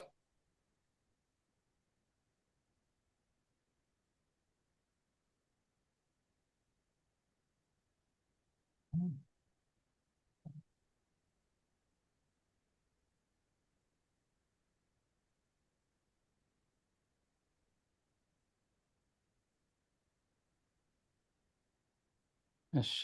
ማማሃና ከዓ መዝሙር ዳዊት ሰዲዳትልናላ መዝሙር ዳዊት መበል 32 ቁፅሪ 1 አበሳኡ እተሓድገሉ ሓጢአቱ እተሰወረሉ ሰብ ብፁዕ እዩ እግዚአብሔር በደሉ ዘይፅብፅበሉ ኣብ መንፈሱ እውን ልግሚ ዘይብሉ ሰብ ብፁዕ እዩ እያ ትብል ማማሃና ቃሌወ ተስማዕልና ቴንኪው ስለትናይ ኩሉ ጊዜ ኣብ ስራሕ ኮንኪ ብዩቲዩብ ተኸታቲልኪ እትሰድልና ጥቕስታት እግዚአብሔር ፀጉ የብዝሓልኪ መዝሙር ዳዊት 32 ቁፅሪ 1 መዝሙር ዳዊት 32 ቁፅሪ 5 ሃኒ እሺ አንብብያ ፅቡቅ ኃጢአተይ ያፍለጥኩኻ በደለይ እውን ኣይሰወርኩልካን እግዚአብሔር ኣበሳይ ክናዘዘሉ እየበልኩ ንስኻ እውን እከይ ኃጢአተይ ይቕረብልካለይ በለይ እሺ ቃሌወ ተስማዕልና መዝሙር ዳዊት 32 ካብ ቁፅሪ 5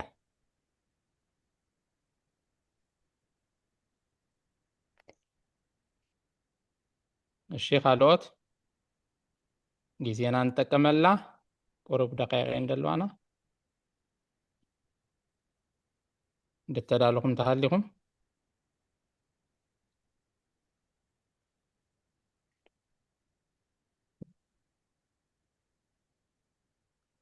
እሺ እምበኣር ጊዜና ክንጥቀመላ ምእንቲ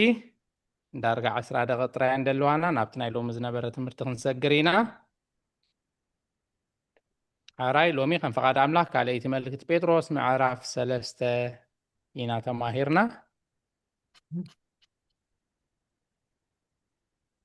እሺ ሓንቲ ጥቕሲ ከዓ መፅያትና ኣላ ሓፍትና ሰናይት ብዙሕ ጊዜ ብዩቲዩብ ተኸታቲላ ቃል ኣምላኽ ጥቕሲ ትሰደልና ሓፍትና ሰኑ እግዚአብሔር ፀጉ የብዝሓልኪ ቲቶ ምዕራፍ 2 ቁፅሪ 14 እያ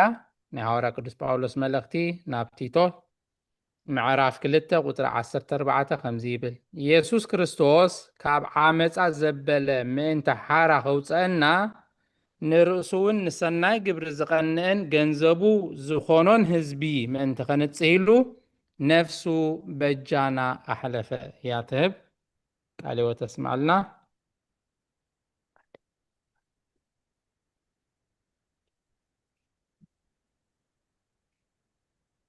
እሺ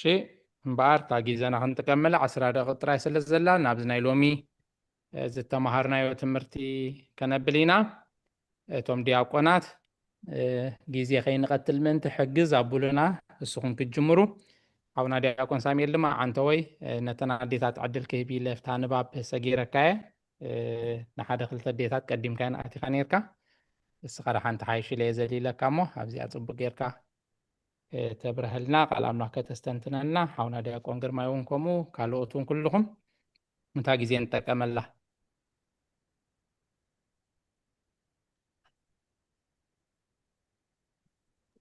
ዲያቆን ሓወይ ሕለፈ ንድሓና ይጠመንን እያ እሺ ዲያቆነይ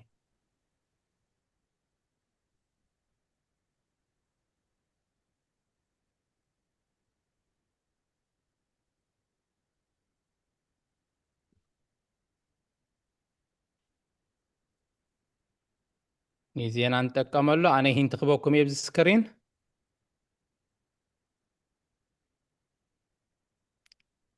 ኣቦና ክምሁርና ከለዉ እውን እንድሕር ዝተውዒልናሉ ንብሙሉኡ መረዳእታ ዳምፁ ኣብነት ዳምፁ ዲፕ ኣትዮም እዮም ክምሁርና ፀኒሖም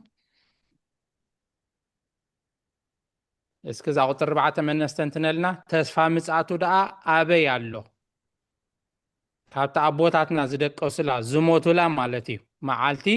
ካብ መጀመርታ ፍጥረት ሒዙ ኩሉ ከምቲ ዝነበሮ እዩ ዘሎ ክብሉ እዮም ማንን ንእሽተይ ክፍትን ንዓ ሓስባ ነይሮሞ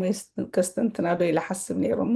እሺ ሽማማ ምናልባት ከምታ ኣይደኖ ቁሩብ ቴክስት ገይራት ምስታ ሳልሰይትን ራብዒትን እተሓሕዘን የደልየ ዘለኹ ኦኬ ፅቡቅ ወኒ እታ ሳልሰይቲ ከምቲ ትብሎ ብቲ እዚ ሕጂ ነብላ ዘለና እታ ሳልሰይቲ ኣብተን ዳሕሮት መዓልትታት ከም ፍትወት ርእሶም ዝመላለሱ ዘላግፁ መላገፅትን ከም ዝመፁ ቅድሚ ኩሉ እዚ ይፈልጡ ቅድሚ ኩሉ እዚ ፍለጡ ይብል ኣሎ ንሳቶም ከዓ ተስፋ ምፅኣት ደኣ ኣበይ ኣሎ ካብታ ቦታትና ዝደቀሱላ መዓልቲ ካብ መጀመርታ ፍጥረት ሒዙ ኩሉ ከምቲ ዝገብሮ እዩ ዘሎ ክብሉ እዮም እዚኣ ሕጂ ኣነ ከስተንትና ከለኹ ከምቲ ቦታትና ኩሉ ግዜ ንዓናስ እንታይ እዩ ኣብዚ እዋን እዚ ሕጂ ኣቦና እውን ክገልፅዋ ከለዉ ኣብታ መግለፂቶም ቁርተይ ፅሒፍያ ነይረ ክስታ ክገብረሞኒ ኣብታ መግለፂቶም ኢና ኣቦና እንታይ ነይሮም መግለፂቶም እንታይ ኢሎም እዞም ሰባት እዚኦም ዓለም ከም ዘላቶ እዩ ብምባል ንኣምላኽ ካብ ታሪክ ውፁእ ከም ዘይግደስ ገይሮም የቕርብዎ እዚ ኣተሓሳስባ እዚ ንመለኮታዊ ጣልቃ ምእንታው ዝኸይድ ፍልስፍና እዩ ዳሕራይ ተመሸምካ ቦታትና ዝብልዎ ኣምላኽ ተፀባያይ ከም ዝኾነ ይዕገስ ከም ዝኾነ እምበር ኩሉ ዘይፈልጦ ማለት ኣይኮነን ኮይና ተረዲኣትን ሕጂ ኣነ ኣብዚኣ ንዓና ብሩእያ ኣብዚ እዋን ዝስ ብሩእይ ርኢናያ ብሩእይሲ ተሞኪርናያ እዛ ነገር እዚኣ ከምቲ ቦና ክገልፁ ከለዉ ናይ እዞም ኮሚኒስት ዓይነት እዞም ኮሚኒስት ኩሉ ነርናዮ ኢና በዛ ናህና ንዓይ ከም ትርዳእኒ ዋላ ኣብቲ ኮሚኒቲ ናህና ውን ዘሎ ኣብቲ ዝነበርናሉ ናይ ኮሚኒስት ውን ኣምላኽ የለን ብቕልፅምና ብዙሕ ክስታያት ነይሩ ከምዚ ሕጂ ነላግፅ ኢና ነርና ማለት እዩ በዚኣ ክሪኣ ከለኹ ሕጂ ንኣምላኽ ከምዘየሎ ማዕረ ንዓ ኢየሱስ ኣብ ሳሕሊ ዝበሃል ውን ነይሩ ብዙሕ ነገራት ነይሩ ዝነበርናሉ ግዜ ሕጂ ሲ ከስተንትና ከለኹ ኣብ ናይ ኤርምያስ ውን ዓንቲ ወይ ቀትሪ ከንብብ ከለኹ ናታ እንተኣሽሙ ሪፈረንስ ውን እንታይ ኣብ ናይ ኤርምያስ እግዚኣብሔር ንእስራኤል ዝሓደጎም ኣብ ኤርምያስ 5:12 ከነንብብ ከለና ከዓ ከም ፃሞታ ኤርምያስ 5:12-13 ከይደ እዚኣቶም ከዓ ንእግዚኣብሔር የሎን ክፋእ ኣይክወርደናን እዩ ሰይፊ ጥሜትን ኣይክንርእን ኢና ነቢያት ንፋስ ክኾኑ እዮም በኣታቶም ዝዛረብ ከዓ የልቦን ከምኡ ንርእሶም ይኹኑ ኢሎም ንእግዚኣብሔር ክሓዱ ይብለና ስለዚ እግዚኣብሔር ኣምላኽ ሰራዊት ከምዚ ይብል ኣሎ እዚ ቃል እዚ ስለ ተዛረብኩም እንሆ ነቲ ቃላት ኣብ ኣፍካ ከም ሓዊ ነዚ ህዝቢ ድማ ከም ዕንጨይቲ ክገብሮ እሞ ክልቀምፆም እዩ ሕጂ እዚ ንዓናስ ዝወረደና ኮይኑ ስማዓኒ ብዓይኒ ሓቂ እዚ ዘለናዮ መዓት ንኣሽቱ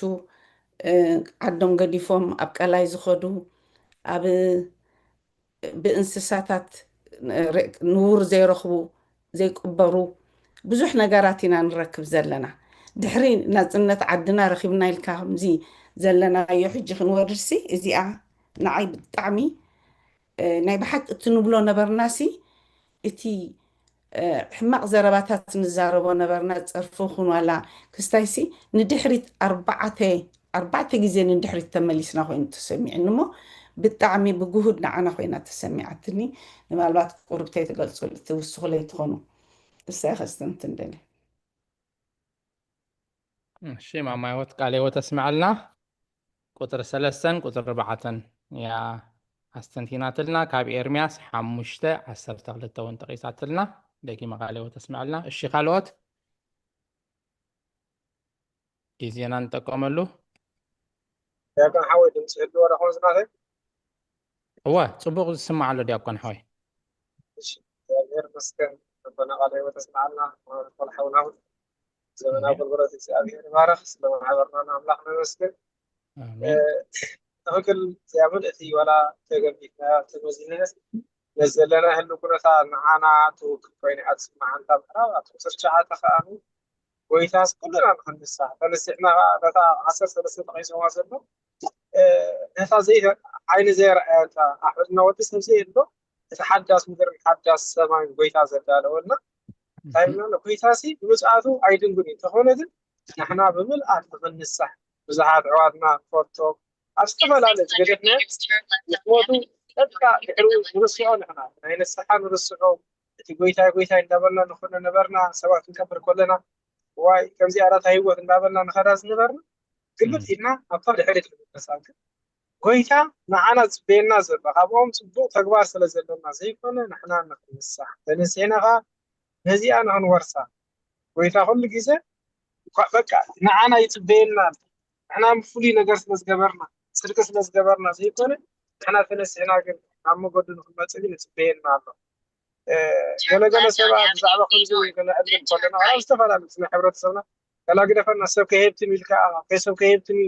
እዚ ዓይነት ስብከት ምክንያቱ ነታ ናይ ሰማያት ናይ እግዚኣብሔር ከይረኣኻ ናይ ሃብቲ ገዛ ክሰርሐ ገዛ ክገዝአ መኪና ዝበለጠት ክሕዝየ ግን እታ ነፍስና ኣበየናይ ኣላ ግን ኣይንፈልጣና መብዛሕትኡ ግዜ ዘውድቐና መብዛሕትኡ ግዜ ሕብረተሰብና ዘለውን እዚኣ ስለዝኮነ ንክንሳሕ ይሃድም ካብ ንስሓ ኣብ ንስሓ ይሃድም ብዛዕባ ገዛ ብዛዕባ ሃብቲ ናይዛ ምድሪ እዚኣ ግን ኩሉ ክሕዘ ዝደሊ ስለዚ ቅድም መንግስቲ ኣምላኽ ፅድቁ እንድለይ ድሕሪ ኩሉ ክውስኸልኩም ንእግዚኣብሔር ከይሓዝካ ካለ ኩሉ ብዝመፃልካ ከመፀ ተሃብክሲ ካብ በረኸቱሲ መርገሙ ካብ በረኸቱ ጥፍኣቱ ስለዝኾነ ከምቲ ጎይታ ዝብለና ቅድም መንግስቲ ኣምላኽ ፅድቁ እንድለይ ድሕሪ ኩሉ ክውስኸልኩም ስለዚ ምክንያቱ መንግስቲ ኣምላኽ ንዓ እንተሒዝናያ ኩሉ ግዜ ሃረር እንዳበልና ኢና ንፅበያ ከምቲ ቦና ዝበልና ጎይታ ኢየሱስ ክርስቶስ ማራናታ ንዓ እንዳበልና ኣብ ሰማይ ትነብር ኣለና ኩሉ ግዜ ዋላ እንትፀለና ግን ብልምድን ብርድኢትን ስለዝፈላለ ንሕና ከዓ ነዚኣ ነዚ ናይ ጎይታ ብሓቂ ነቂሕና ተዳሊና እንተፀኒሕና ኩሉ ግዜ ነታ ርስቱ ነታ መንግስቱ ስለንሃርፋ ስለንፅበያ ናብቲ ጎይታ ዘለዎ ከይድሲ ማንም ሰብ ኣይፀልእን ጎይታ ይንብል ኢና ካልእ ትረፍ ንጎይታ ጥራሕ ዘይኮነ ዝተመቦታትና ናዴሃትና ንሓሊፎሞ ዘለውሲ ናብኦም ክንከይድ ንሃርፍ ተይልና ብልክዕ እወይ ኢና ንብል ምክንያቱ ወላ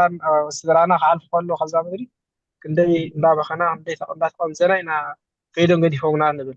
እሞ ናብታ ዘለዋ ናይ ሕብረት ጥሜት የብላ ፅምኢ የብላ ብሓጎስ በቃ ብዘይቁሪ ንኣምላክካ ጥራሕ ተመስግነሉ እከይድ ተተባሂልናስ ኣይንኣብን ይመስለኒ እሞ እግዚኣብሔር ተነሲሕና ከምቲ ቃሉ ዝብለና ከንብረና ፈቃድ ይኹን ንዓኻውን ዘመን ኣገልግሎት ይባረክ ያቆን ሓወይ ስለ ፀንሕና ንኣምላኽ ይመስግን ግዜ ውሕያ ይኸውን ክስታይ መኪና ኣለኹሞ ኣምላኽ ኣድና ዲያቆን ሓውና እሺ ምስ ግዜና ክንከይድ ንሓደ ሰብ ዕድል ክህብ እየ እንድተዳልኹም ተሃሊኹም እንደይተጠቕሰ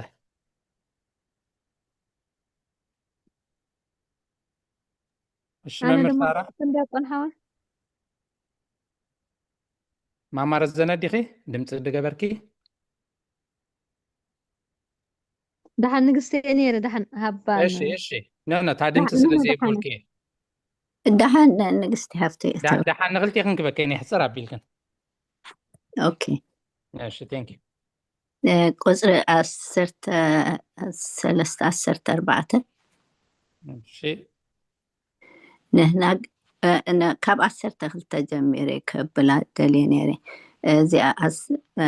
دقيم مزي كله زفلالي كابكونا سليو سماعات بحاوي مخيخو زفلالي لو فترة سماعات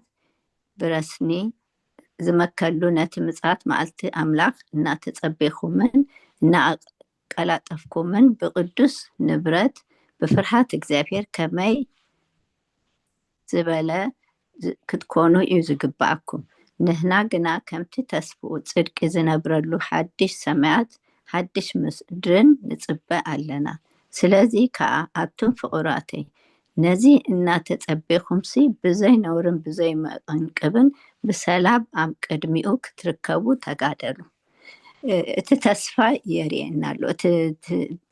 أبت لأزبال قصرتاتون نايزا العالمية هيواتسي نايزا الدهر هجز متص هيوات يرينالو قن نكابانا دما أملاح تتصبيو نقرالو ንሕና ድማ ኮንሲስተንትሊ በቃ በብግዚኡ እንዳፃዕርና እንደተጋደልና እምበር ከምዚ ስለ ዘንበብናዮ እቲ ብትእግብሪ ክኸውን ዝግብኦ ከየማላእና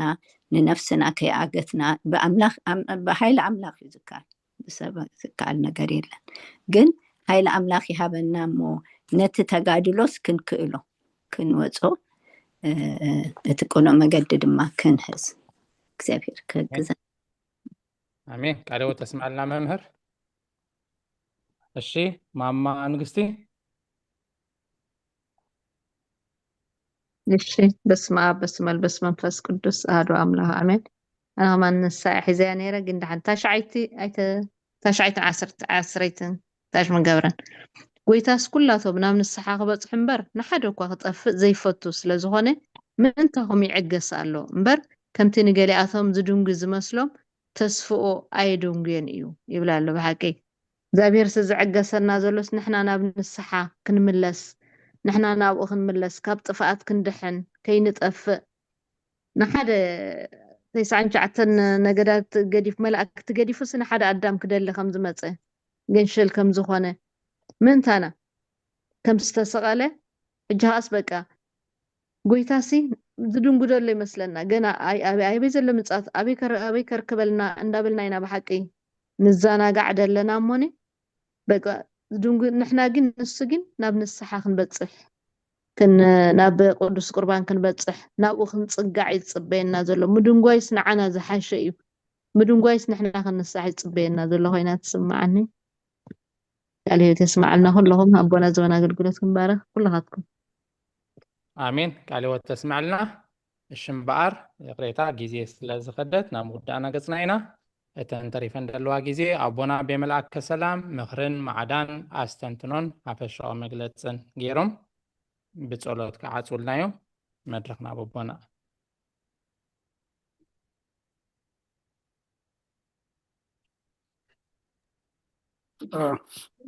الرأي ديكون كبرنا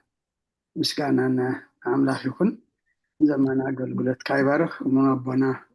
أبيا مرجتا قال هو يسمع لنا حونا ممهر تخلو دما كما وترو تداليخا وكسجيركا تمهرنا تمقبلنا زلخا زيابير مملشو صقو يبزحلكا كمون مزمور بزمركي حفتنا ولولا زماري ملأخت يسمع لنا كلكم نتا مزمور بتقسي كمون كالدخن مهارو زمسنا دما تردعكم استنتنو تقولوا زمسهن كلكم زيابير ناي صنعت أمان زيابير مملشو مقلاصو يبزحلكم حراي أب نتا هايلايت غركا زلخا كحسبا تصنيح نيري مزم ذا قطري عسرت حمشته كمتي فور حونا باولوس بتتوهبط ببز صحفلكم نتتعجست قويتانا نمدحانكم قصروا كمتي حواريا باولوس بطبب بمنفس قدس تملئو زصحفلكم نتتعجستي قويتانا نمدحانكم غيركم قصروا مستا قصري التشعطي حفتنا يوتكم ون حفتنا نقستي دستن سنة يا تخيدون قويتا أي هوخ أي دنقوي ناتو جزي اللو ناتو ساعات اللو ناتو زمن دما اللو أملاخ زعجسنا نمنتايو انت دايلنا نمدحنا ايو نتتعجس قويتا ناسي تايق زبل دلو نمدحانكم قصروا هذا جزيه سب عقوس عقال اندحر كوينو دق سبات ادفانتج نوسدلو إنا تبلصلو تخونكا تبلصلو ወይ ድማ ከምዚ ዋጋ ኣይትሁቦን ኢኻ ንሓደ ዝዕገስ ሰብ ዓቕሊ ዝገብር ሰብ ግን ልክዕ ድማ ኣብዚ ነቲ ኣምላኽና ዝዕገሰና ዘሎ ኣምላኽና ሽቂሉ ሸለሊሉ ይኮነ እንድሪእና ዘሎ ይዕገሰና እዩ ዘሎ نتي تعجست أملاخ تزي تتقي منالو نتي تعجست أملاخ دما نمدحنان ناب أملاخ مقربينان مس أملاخ متعرقينان أبنن حدا حدنا دما بحوي حفتي من بارنان تزي تتقي منالو تعجست أملاخ مودعتا ناب منتاي قيري مالتي ناب قطعه ምክንያቱ ነቲ ተዓጊሱ ዝተጸበየና ዝተጸመመና ኣይተጠቀምናሉን ማለት እዩ እሞ ሕጅውን ነዚ ኣምላኽ ዝዕገሰና ዘሎ ኣምላኽ ዝዕገሰኒ ዘሎ ኣምላኽ ግዜ ዝህበኒ ዘሎ ከም ስርሐይ ከም ተግባረይ ሲ ደቂ ሸኽትንስ ወይ ድማ ውዒለ ክሓድርሲ ኣይግባኣንን እኮ እዩ ግን ብዓይኑ ምሕረቱ ጠሚቱ ኣምላኽ ተዓጊሱ ናብ ድሕነት ናብ ንስሓ ክመጽእ እዩ ዝጽበየኒ ዘሎ ኢልና ከምዚ እንተ ደኣ ተዘይተጠቂምናሉ እቲ ትዕግስቲ ኣምላኽ ኣብቲ ኣምላኽ ዝተዓጊስና ዘሎ ግዜ እንተ ዘይረቢሕናሉ ድሕሪ ትዕግስቲ ቁጣዕ ኣሎ ድሕሪ ትዕግስቲ ድማ መቕፃዕቲ ኣሎ ካብ መቕፃዕቲ ሰብ ኣምላኽ ከጋላግለካ ክእል እዩ ካብ መቕፃዕቲ ኣምላኽ ግና ማንም ዘጋላግል የለን ካብ ቁጣዕ ኣምላኽ ማንም ናይ ቁጣዕ ኣምላኽ እውን ትዕግስቱ ምስ ወደ ኣምላኽና ዘብርዶ እውን የለን እሞ ኣብ ግዜ ጾም ኢና ዘለና ኣብ ግዜ ሱባኤ ኢና ዘለና ኣብ ግዜ ኣስተንትኖ ኢና ዘለና እሞ ኣበሳና እንዳጸብጸብና ትዕግስቲ ኣምላኽ ድማ እናዘከርና እናኣስተንተና ንምድሓና ክንጥቀመሉ እግዚኣብሔር ንኹልና በዚ ጾም እዚ መንፈስ ቅዱስ ልኢኹ ሓይሊ ይሃበና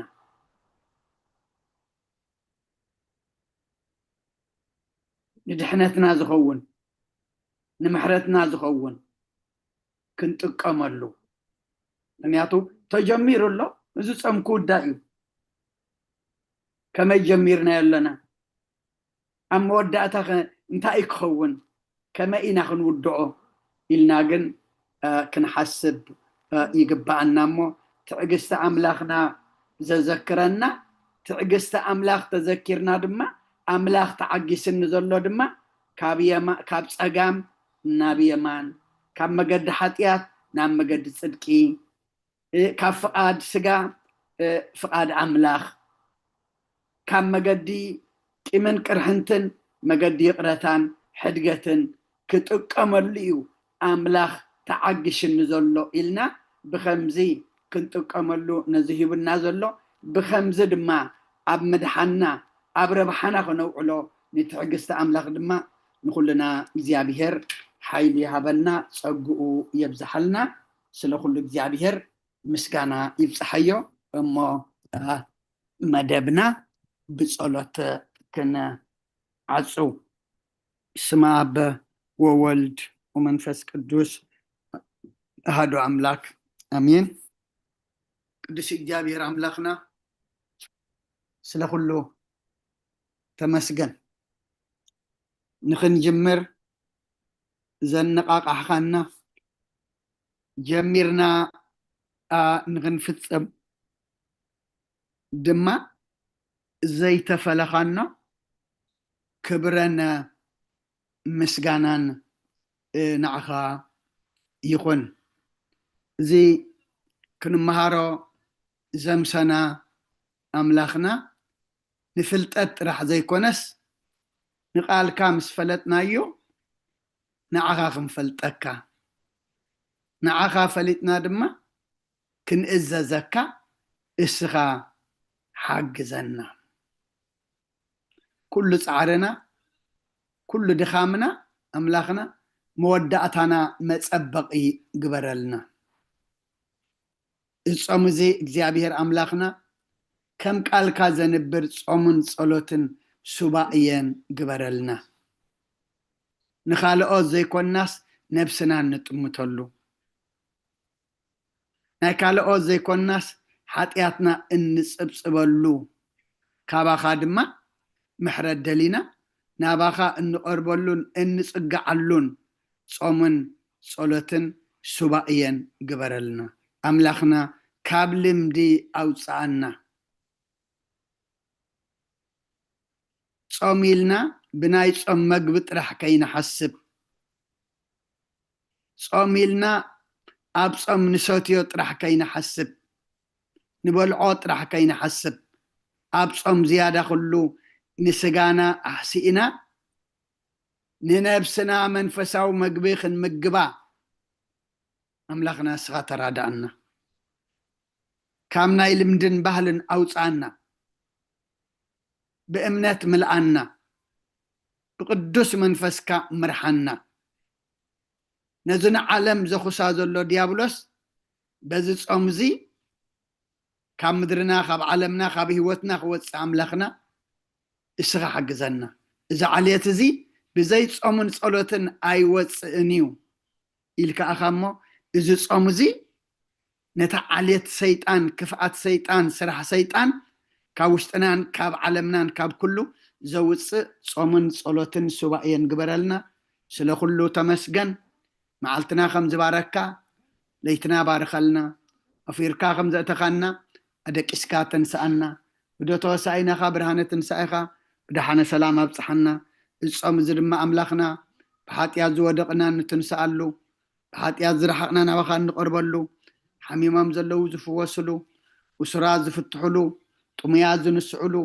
زنان زصانا نعلو أبچنك مكرا أبهنتا زلو دما مسرها زرخبلو صومن صلوتن سبائيا قبرلنا نقولهم زعرفو منقس خاورسلنا بركة دينا قدس رنقل مريم كفلنا بإيد ملاك تغحلونا أوفر زلو كوفر مدحاني اتولنا أبرحوق أبقرات قش كلهم كما قشهم بدحان ملسلنا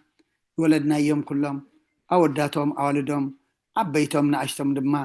باركا قدس كعبيلنا بصقا بمنفاس بكل دما أملاخنا أدلل كاي عبيلنا بسمايات تنبر أبونا بسمايات تنبر أبونا سمكاي قدس منقصغات مزا فقاد كام تاب سماي كوم دما مدريخون علت مقبنا لما هبنا نان زبدلنا دلهم كم زحدقنا لهم دلنا نعسنا دقلنا كفاد احنا نمبر فتناي تأتونا انقشتن حيلين كبرن نزل علمنا تكايما أمين أوزت يا مريم ناك قدس جبريل ملا سلامتا سلام لك له هلنا غدن قليخي سقاخون دنقليخي داي جابير تبات قويتا سراوي سلام لك له نسغي كاب أنس برغتيخي فركر سخون برخيو قوم اللي تسقى يا بهير مساقيو قوف السيتي دسي بالكي حتياتنا سريلنا أفتو ودخي يسوس كريستوس منتانا محرت لمنلنا أمين افتح ويشري زينو أملاكنا وران يسوع كريستوس كانيكا كانا سرياتيات دمساسي أبسا ولدو لبركسات إبراهان أنتم أويا كانات وأويا دياقونات إدو أنسا إرغوز أنات ببسمكمو كنو فتانون صحاني يرسينت كلوان سميات زيو مهارن كرسس مل عصر تغلته زيو مهارن كسوس زيو مهارن كسوس زيو مهارن كسوس زيو مهارن كسوس زيو مهارن كسوس زيو مهارن كسوس زيو مهارن كسوس زيو مهارن كسوس زيو مهارن كسوس زيو مهارن كسوس زيو مهارن كسوس زيو مهارن كرسس كمون بنت اجزتنا مريم مهارن كرسس مل عصر تغلته بنت اجزتنا مريم كسوس بنت اجزتنا مريم كسوس بنت اجزتنا مريم مهارن كرسس بنت اجزتنا مريم كسوس بنت اجزتنا مريم كسوس بنت اجزتنا مريم مهارن كرسس بنت اجزتنا مريم مهارن كرسس بنت اجزتنا مريم مهارن كرسس بنت اجزتنا مريم مهارن كرسس بنت اجزتنا مريم مهارن كرسس بنت اجزتنا مريم مهارن كرسس بنت اجزتنا مريم مهارن كرسس ጸጋ ጎይታና ኢየሱስ ክርስቶስን ፍቅሪ እግዚአብሔር አቦን ሕብረት መንፈስ ቅዱስን ብልዕለይና ብልዕሊ ኩልኩምን ብልዕሊ ኣብ ዘለና የቦታን መፅፍን ድርብን ኮይኑ ይውረድ ክብረና ምስጋናን ንኣምላኽ ይኹን ንኩልኩም ዘመነ ኣገልግሎትኩም ይባርኽ ብርኩም ሽም እቲ ይግብርና አሜን አጀሚሩ ዘፈጸመና ሉለ ባህሪ እግዚአብሔር አምላኽና ክብርን ምስጋናን ይብጽሐዮ ዳሃን ሕደሩ ብሩህ ለይቲ ይግበረልና አሜን አገልግሎትኩም ይባረኽ ቃል ህይወት ያስማዕልና ኩልኩም ባረኽ ዝተቀደሰ መዓልትና አሜን ቃል ህይወት ያስማዕልና ቦታትና ኩልኩም ዘበና አገልግሎትኩም ይባረኽ አሜን ለዝነበረና ናይ ትምህርቲ ጊዜ እግዚአብሔር ዝተመስገነ ይኹን ቃል ህይወት የስማዕልና ብሩኽ ለይቲ አሜን ብሩህ ለይቲ ዳሃን ሕደሩ ቃል ህይወት ያስማዕልና ብሩህ ለይቲ ኩልኩም ቃል ህይወት የስማዕልና ቦታት ዲያቆን ጽቡቅ ተማሂርና ድሓን ሕደሩ ቴንኪዩ አሜን ብሩህ ለይቲ ይግበረልና ሰላም ዘለዎ ለይቲ አገልግሎትኩም ይባረኽ